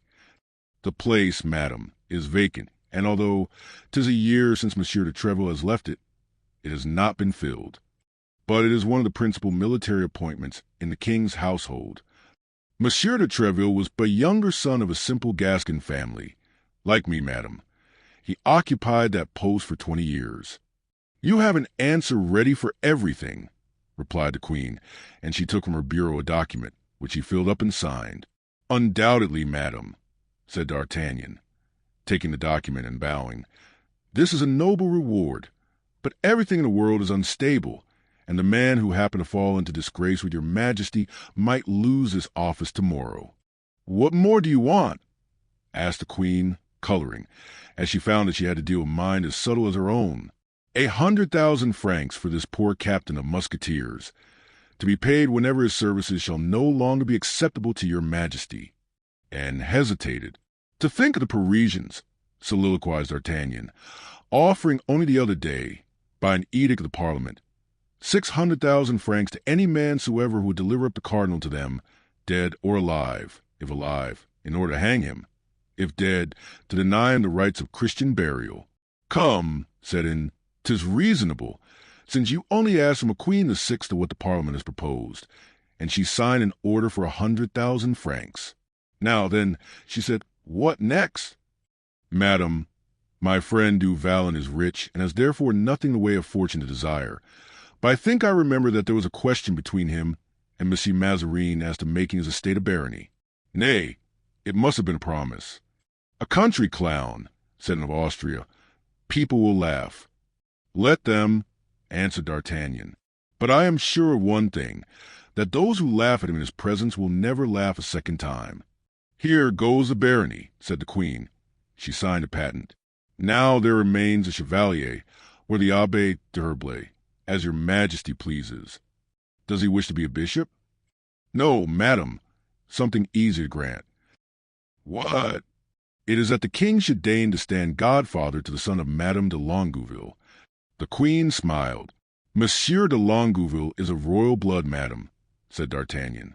Yes, said the queen, but his son? His son, madam, must be, since the husband of the son's mother is...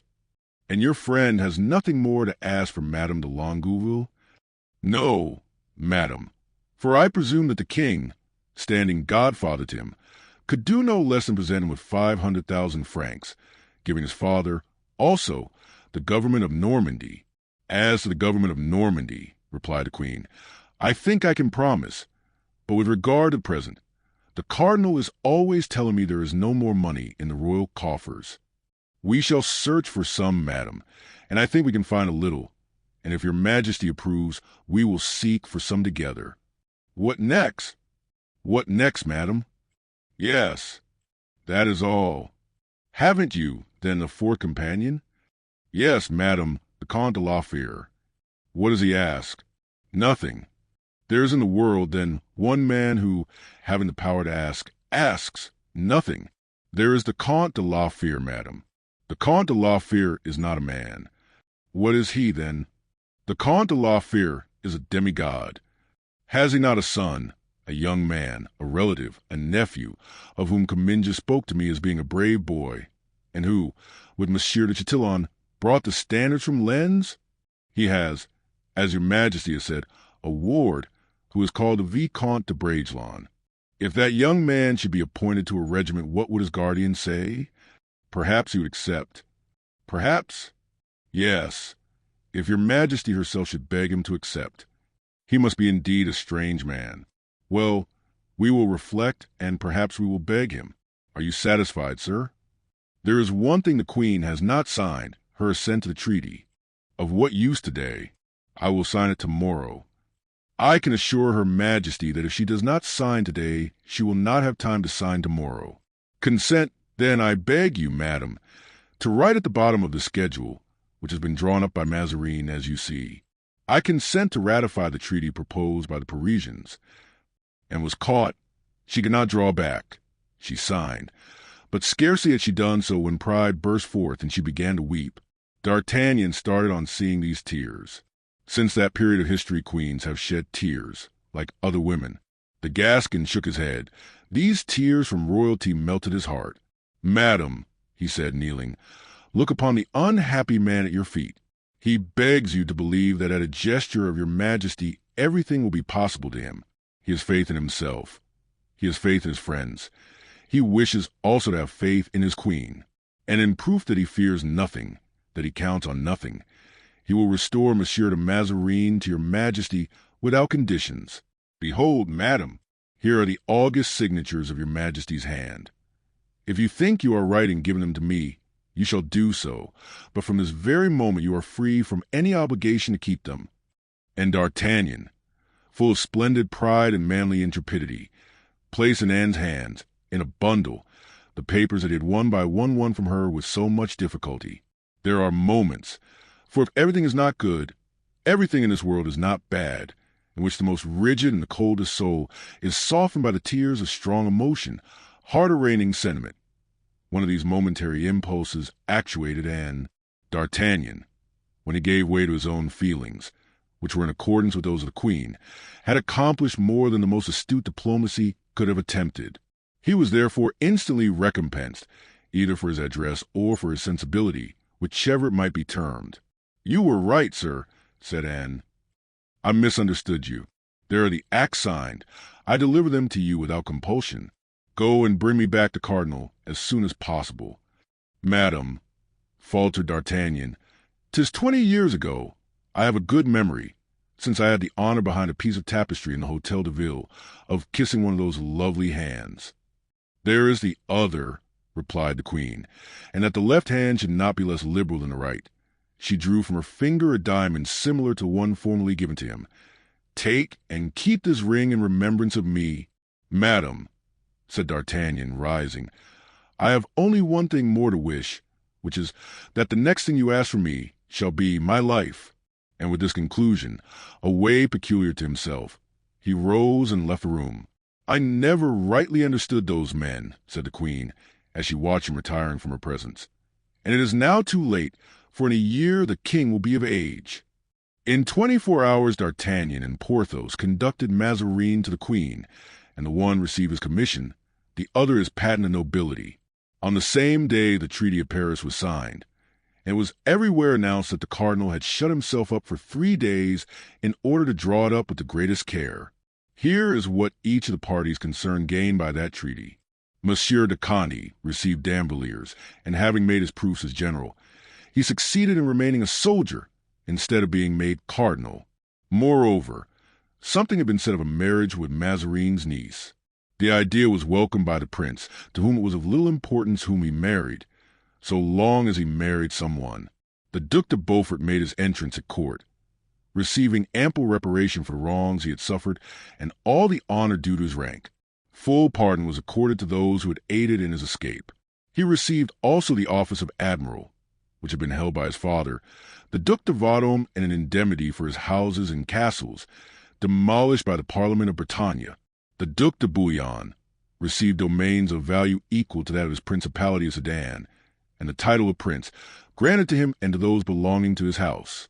The Duc de Longueville gained the government of Pontelarchi, 500,000 francs for his wife, and the honor of seeing her son held at the baptismal font by the young king and Henrietta of England. Aramis stipulated that Bazin should officiate at that ceremony, and that Planchet should furnish the christening sugar plums. The Duc d'Elbeuf obtained payment of certain sums due to his wife, 100,000 francs for his eldest son and 25,000 for each of the 3 others. The coadjutor alone obtained nothing. They promised, indeed, to negotiate with the Pope for a cardinal's hat for him, but he knew how little reliance should be placed on such promises made by the Queen and Mazarin. Quite contrary to the lot of Monsieur de Conde, unable to be cardinal, he was obliged to remain a soldier, and therefore when all Paris was rejoicing in the expected return of the king, appointed for the next day, Gondy alone, in the midst of the general happiness, was dissatisfied. He sent for the 2 men whom he was wont to summon, when in especially bad humor. Those 2 men were the Count de Rochefort and the mendicant of St. Eustache. They came with their usual promptness, and the coadjutor spent with them a part of the night. Chapter 89. Difficult for kings to return to the capitals of their kingdoms. Whilst D'Artagnan and Porthos were engaged in conducting the cardinal to Saint-Germain, Athos and Aramis returned to Paris. Each had his own particular visit to make. Aramis rushed to the Hôtel de Ville, where Madame de Longueville was sojourning. The Duchess loudly lamented the announcement of peace. Where it made her a queen, peace brought her abdication. She declared that she would never assent to the treaty and that she wished eternal war. But when Aramis had presented that peace to her in a true light, that is to say, with all its advantages, when he had pointed out to her, in exchange for precarious and contested royalty of Paris, the viceroyalty of Fondelarche, in other words, of all Normandy, we had rung in her ears the 500,000 francs promised by the cardinal. When he had dazzled her eyes with the honor bestowed on her by the king in holding her child at the baptismal font, Madame de Longueville contended no longer, except as is accustomed with pretty women to contend, and defended herself only to surrender at last. Aramis made a presence of believing in the reality of her opposition, and was unwilling to deprive himself in his own view of the credit of her conversion. "Madam," he said, "you have wished to conquer the prince your brother, that is to say, the greatest captain of the age, and when women of genius wish anything they always succeed in attaining it. You have succeeded. The prince is beaten, since he can no longer fight. Now attach him to our party. Withdraw him gently from a queen, whom he does not like, from Mazarin, whom he despises. The Fronde is a comedy, of which the first act only is played. Let us wait for a denouement, for the day when the prince, thanks to you, shall have turned against the court." Madame de Longueville was persuaded. This Frondist duchess trusted so confidently to the power of her fine eyes that she could not doubt their influence even over Monsieur de Condé, and the chronicles of the time aver that her confidence was justified. Athos, on quitting Aramis, went to Madame de Chevreuse. Here was another Frondeuse to persuade, and she was even less open conviction than her younger rival. There had been no stipulation in her favor. Monsieur de Chevreuse had not been appointed governor of a province, and if the queen should consent to be godmother, it could be only of her grandson or granddaughter. At the first announcement of peace, Madame de Chevreuse frowned, and in spite of all the logic of Athos to show her that a prolonged war would have been impracticable, contended in favor of hostilities. "My fair friend," said Athos, "allow me to tell you that everybody is tired of war. You will get yourself exiled, as you did in the time of Louis XIII.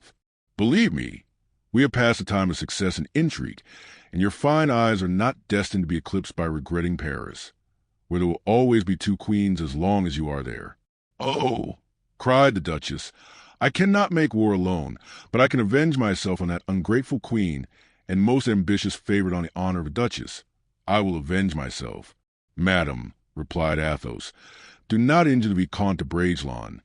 Do not ruin his prospects. Alas! Excuse my weakness. There are moments when a man grows young again in his children." The Duchess smiled, half tenderly, half ironically.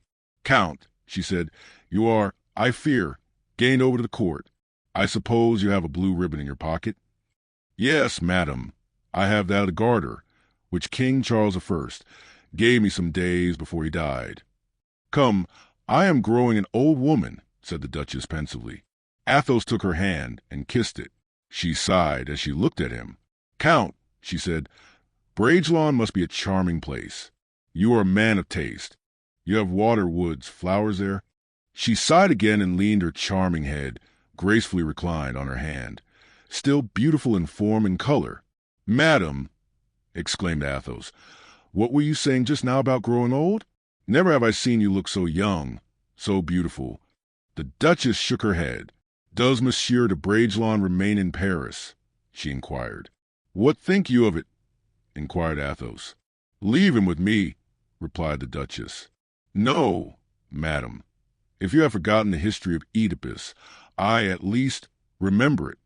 Really, sir, you are delightful, and I should like to spend a month at Bragelonne." "Are you not afraid of making people envious of me, Duchess?" replied Athos. "No, I shall go incognito, Count, under the name of Marie Mitchin." "You are adorable, madam. But do not keep Raoul with you." "Why not?" Because he is in love. He is quite a child, and 'tis a child he loves. Athos became thoughtful. You are right, Duchess. This singular passion for a child of 7 may some day make him very unhappy. There is to be war in Flanders. He shall go thither. And at his return you will send him to me. I will arm him against love. Alas, madam, exclaimed Athos, today love is like war. The breastplate is becoming useless. Raoul entered at this moment.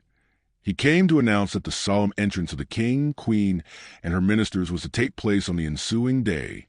The next day, in fact, at daybreak, the court made preparations to quit Saint-Germain. Meanwhile, the queen every hour had been sending for D'Artagnan. I hear, she said, that Paris is not quiet. I am afraid for the king's safety. Place yourself close to the coach door on the right. Reassure yourself, madam. I will answer for the king's safety. As he left the queen's presence, Bernouin summoned him to the cardinal. Sir, said Mazarin to him, an emeute is spoken of in Paris. I shall be on the king's left, and as I am the chief person threatened, remain at the coach door to the left. Your eminence may be perfectly easy, replied D'Artagnan. They will not touch a hair of your head. Deuce take it, he thought to himself. How can I take care of both? Plague on't. I will guard the king, and Porthos shall guard the cardinal. This arrangement pleased every one. The queen had confidence in the courage of D'Artagnan, which she knew, and the cardinal in the strength of Porthos, which he had experienced. The royal procession set out for Paris. Gaetan and Comminges, at the head of the guards, marched first. Then came the royal carriage, with D'Artagnan on one side, Porthos on the other. Then the Musketeers, for 22 years staunch friends of D'Artagnan. During 20, he had been lieutenant, their captain since the night before. The cortege proceeded to Notre Dame, where a Te Deum was chanted. All Paris were in the streets. The Swiss were drawn up along the road, but as the road was long, they were placed at 6 or 8 feet distant from each other and 1 deep only. This force was therefore wholly insufficient, and from time to time the line was broken through by the people and was formed again with difficulty. Whenever this occurred, although it proceeded only from goodwill and a desire to see the king and queen, and looked at D'Artagnan anxiously, Mazarin, who had dispensed 1,000 louis to make the people cry, "Long live Mazarin," and who had accordingly no confidence in acclamations bought at 20 pistoles each, kept one eye on Porthos. But that gigantic bodyguard replied to the look with his great bass voice, "Be tranquil, my lord," and Mazarin became more and more composed. At the Palais Royal, the crowd, which had flowed in from the adjacent street, was still greater. Like an impetuous mob, a wave of human beings came to meet the carriage and rolled tumultuously into Rue Saint-Honoré. When the procession reached the palace, loud cries of "Long live their majesties" resounded. Mazarin leaned out of the window. 1 or 2 shouts of "Long live the cardinal" saluted his shadow, but instantly hisses and yells stifled them remorselessly. Mazarin turned pale and shrank back in the coach. "Low-born fellows!" ejaculated Porthos. D'Artagnan said nothing, but twirled his mustache with peculiar gesture which showed that his fine Gascon humor was awake. And of Austria bent down and whispered in the young king's ear, "Say something gracious to Monsieur D'Artagnan, my son." The young king leaned toward the door. "I have not said good morning to you, Monsieur D'Artagnan," he said. "Nevertheless, I have remarked you.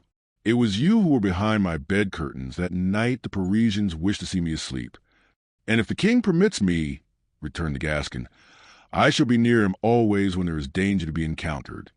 "Sir," said Mazarin to Porthos, "what would you do if the crowd fell upon us?" "Kill as many as I could, my lord." Brave as you are and strong as you are, you could not kill them all." "'Tis true," answered Porthos, rising on his saddle, in order that he might appraise the immense crowd. "There are a lot of them. I think I shall like the other fellow better than this one," said Mazarin to himself, and he threw himself back in his carriage. The queen and her minister, more especially the latter, had reason to feel anxious. The crowd, whilst preserving an appearance of respect and even of affection for the king and queen regent, began to be tumultuous. Reports were whispered about, like certain sound which announce, as they whistle from wave to wave, the coming storm, and when they pass athwart a multitude, Presage and mute.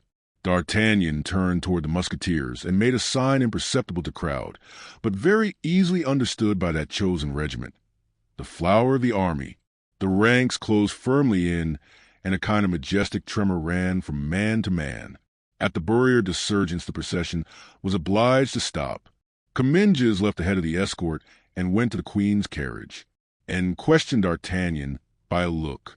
He answered in the same language. "Proceed," she said. Comminges returned to his post. An effort was made, and the living barrier was violently broken through. Some complaint arose from the crowd, and were addressed this time to the king as well as the minister. "Onward!" cried D'Artagnan in a loud voice. "Onward!" cried Porthos. But as if the multitude had waited only for this demonstration to burst out, all the sentiments of hostility that possessed it exploded simultaneously. Cries of "Down with Mazarin!" "Death to the cardinal!" resounded on all sides. At the same time, through the streets of Grenelle, St. Honoré, and Ducoq, a double stream of people broke the feeble hedge of Swiss guards and came like a whirlwind even to the very legs of Porthos's horse and that of D'Artagnan. This new eruption was more dangerous than the others, being composed of armed men.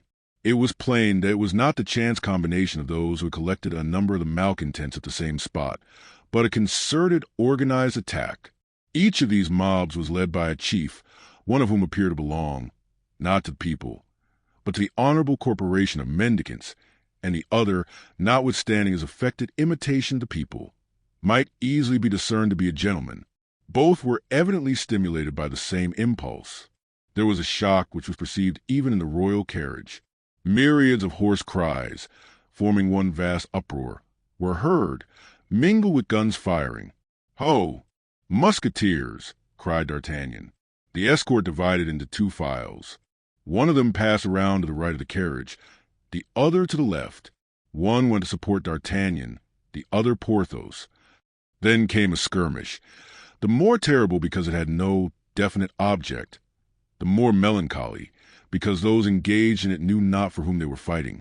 Like all popular movements, the shock given by the rush of this mob was formidable. The Musketeers, few in number, not being able, in the midst of this crowd, to make their horses wheel around, began to give way. D'Artagnan offered to lower the blinds of the royal carriage, but the young king stretched out his arm, saying, "No, sir, I wish to see everything." "If your majesty wishes to look out, well then, look," replied D'Artagnan, and turning with that fury which made him so formidable, he rushed toward the chief of the insurgents, a man who, with a huge sword in his hand, was trying to hew a passage to the coach door through the Musketeers. "Make room!" cried D'Artagnan. "Zounds! Give way!" At these words a man with a pistol and sword raised his head, but it was too late. The blow was sped by D'Artagnan. The rapier had pierced his bosom. "Ah, confound it!" cried the Gascon, trying in vain, too late, to retract the thrust. "What the devil are you doing here, Count?" "Accomplishing my destiny," replied Rochefort, falling on one knee. "I have already got up again after 3 stabs from you. I shall never rise after this 4th. "Count," said D'Artagnan, with some degree of emotion, "I struck without knowing that it was you. I am sorry, if you die, that you should die with sentiments of hatred toward me." Rochefort extended his hand to D'Artagnan, who took it. The Count wished to speak, but a gush of blood stifled him. He stiffened in the last convulsions of death and expired. "Back, people!" cried D'Artagnan. "Your leader is dead. You have no longer any business here." Indeed, as if de Rochefort had been the very soul of the attack, the crowd who had followed and obeyed him took to flight on seeing him fall. D'Artagnan charged with a party of musketeers up the Rue Ducoq, and a portion of the mob he assailed disappeared like smoke, dispersing near the place Saint-Germain-l'Auxerrois and taking the direction of the quays. D'Artagnan returned to help Porthos, if Porthos needed help. But Porthos, for his part, had done his work as conscientiously as D'Artagnan. The left of the carriage was as well cleared as the right, and they drew up the blind of the window which Mazarin, less heroic than the king, had taken precaution to lower. Porthos looked very melancholy. "What a devil of a face you have, Porthos, and what a strange air for a victor. But you," answered Porthos, "seem to me agitated." There's a reason. Zounds! I had just killed an old friend. Indeed, replied Porthos. Who? That poor Count de Rochefort. Well, exactly like me. I had just killed a man whose face is not unknown to me. Unluckily, I hit him on the head, and immediately his face was covered with blood. And he said nothing as he died? Yes, he exclaimed. Oh, I suppose, answered D'Artagnan, laughing. If he only said that, it did not enlighten you much. Well, sir, cried the queen, madam, the passage is quite clear, and your majesty can continue your road. In fact, the procession arrived in safety at Notre Dame, at the front gate which all the clergy, with the coadjutor at their head, awaited the king, the queen, and the minister, for whose happy return they chanted a Te Deum. As the service was drawing to a close, a boy entered the church in great excitement, ran to the sacristy, dressed himself quickly in the choir robes, and cleaving, thanks to that uniform, the crowd that filled the temple, approached Bazin, who, clad in his blue robe, was standing gravely in his place at the entrance to the choir. Bazin felt someone pulling his sleeve. He lowered to earth his eyes, beatifically raised to heaven, and recognized Friquet. Well, you rascal, what is it? How do you dare disturb me in the exercise of my functions? Asked the beadle. Monsieur Bazin, said Friquet. Monsieur Maillard. You know who he is. He gives holy water at St. Eustache. Well, go on. Well, he received in the scrimmage a sword stroke on the head. That great giant who was there gave it to him. In that case, said Bazin, he must be pretty sick. So sick that he is dying, and he wants to confess to the coadjutor, who, they say, has power to remit great sins. And does he imagine that the coadjutor will put himself out for him? To be sure, the coadjutor has promised. Who told you that? Monsieur Maillard himself. You have seen him, then? Certainly, I was there when he fell. What were you doing there? I was shouting, down with Mazarin, death to the cardinal, the Italian to the gallows. Isn't that what you would have me shout? Be quiet, you rascal, said Bazin, looking uneasily around, so that he told me, that poor Monsieur Maillard. Go find the coadjutor Friquet, and if you bring him to me, you shall be my heir. Say, then, Father Bazin, the heir of Monsieur Maillard, the giver of holy water at St. Eustache. Hey, I shall have nothing to do but to fold my arms. All the same, I should like to do him that service. What do you say to it? I will tell the coadjutor, said Bazin. In fact, he slowly and respectfully approached the prelate and spoke to him privately a few words, to which the latter responded by an affirmative sign. He then returned with the same slow step and said, Go and tell the dying man that he must be patient. Monseigneur will be with him in an hour. Good, said Friquet. My fortune is made. By the way, said Bazin, where was he carried? To the Tower St. Jacques Louis in a Boucherie, and delighted with the success of his embassy, Friquet started off at the top of his speed. When the Te Deum was over, the coadjutor, without stopping to change his priestly dress, took his way toward that old tower which he knew so well. He arrived in time. Though sinking from moment to moment, the wounded man was not yet dead. The door was opened to the coadjutor of the room in which the mendicant was suffering. A moment later Friquet went out, carrying in his hand a large leather bag. He opened it as soon as he was outside the chamber, and to his great astonishment found it full of gold. The mendicant had kept his word, and made Friquet his heir. Ah, Mother Nanette, cried Friquet, suffocating.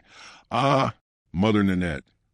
He could say no more, but though he hadn't strength to speak, he had enough for action. He rushed headlong to the street, and like the Greek from Marathon who fell in the square at Athens, with his laurel in his hand, Friquet reached Councillor Brousel's threshold, and then fell exhausted, scattering on the floor the louis disgorged by his leather bag. Mother Nanette began by picking up the louis. Then she picked up Friquet. In the meantime, the cortege returned to the Palais Royal. That Monsieur d'Artagnan is a very brave man, mother, said the young king. Yes, my son, and he rendered very important services to your father. Treat him kindly, therefore, in the future. Captain, said the young king to D'Artagnan, on descending from the carriage, the queen has charged me to invite you to dinner today, you and your friend the Baron du Vallon. That was a great honor for D'Artagnan and for Porthos. Porthos was delighted, and yet during the entire repast he seemed to be preoccupied. "What was the matter with you, Baron?"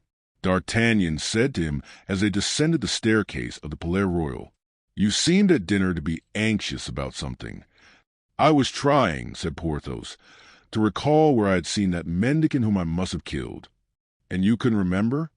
"No." "Well, search, my friend, search, and when you're found, you will tell me, will you not?" "Pardieu," said Porthos. Chapter 90. Conclusion. On going home, the two friends found a letter from Athos, who desired them to meet him at the Grand Charlemagne on the following day. The friends went to bed early, but neither of them slept. When we arrive at the summit of our wishes, success has usually the power to drive away sleep on the first night after fulfillment of long-cherished hopes. The next day at the appointed hour, they went to see Athos and found him and Aramis in traveling costume. "What?" cried Porthos. "Are we all going away, then?" "I also have made my preparations this morning." "Oh, heavens!" "Yes," said Aramis.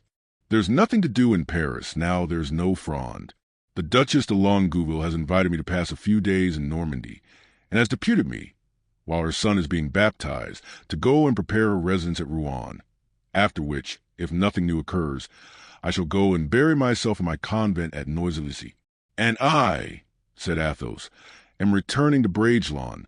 You know, dear D'Artagnan, I am nothing more than a good, honest country gentleman. Raoul has no fortune other than I possess, poor child, and I must take care of it for him, since I only lend him my name. And Raoul, what shall you do with him? I leave him with you, my friend. War has broken out in Flanders. You shall take him with you there. I am afraid that remaining at Blois would be dangerous to his youthful mind. Take him and teach him to be as brave and loyal as you are yourself." "Then," replied D'Artagnan, "though I shall not have you, Athos, at all events I shall have that dear fair-haired head by me. And though he's but a boy, yet, since your soul lives again in him, dear Athos, I shall always fancy that you are near me, sustaining and encouraging me." The four friends embraced with tears in their eyes. Then they departed, without knowing whether they would ever see each other again.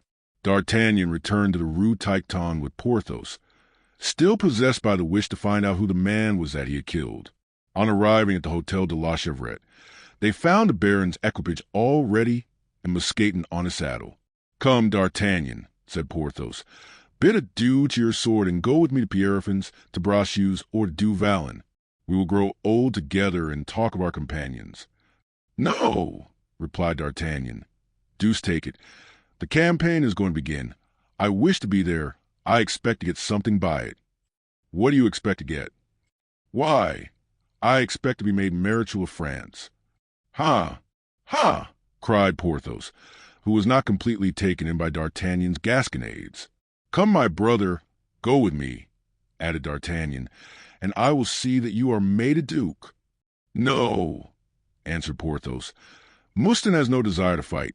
Besides, they have erected a triumphal arch for me to enter my barony, which will kill my neighbors with envy." "To that I can say nothing," returned D'Artagnan, who knew the vanity of a new baron. "Then, here's to our next merry meeting." "Adieu, dear captain," said Porthos. "I shall always be happy to welcome you to my barony." "Yes, yes, when the campaign is over," replied the Gascon. "His honor's equipage is waiting," said Mousqueton. The two friends, after a cordial pressure of the hands, separated. D'Artagnan was standing at the door looking after Porthos with a mournful gaze, when the Baron, after walking scarcely more than 20 paces, returned, stood still, struck his forehead with his finger, and exclaimed, "I recollect." "What?" inquired D'Artagnan. "Who the beggar was that I killed." "Ah, indeed, and who was he?" "'Twas that low fellow, Bonacieux." And Porthos, enchanted at having relieved his mind, rejoined Mousqueton, and they disappeared around an angle of the street. D'Artagnan stood for an instant mute, pensive, and motionless. Then, as he went in, he saw the fair Madeleine, his hostess, standing on the threshold. "Madeleine," said the Gascon, "give me your apartment on the first floor. Now that I am a captain in the Royal Musketeers, I must make an appearance. Nevertheless, reserve my old room on the 5th story for me. One never knows what may happen.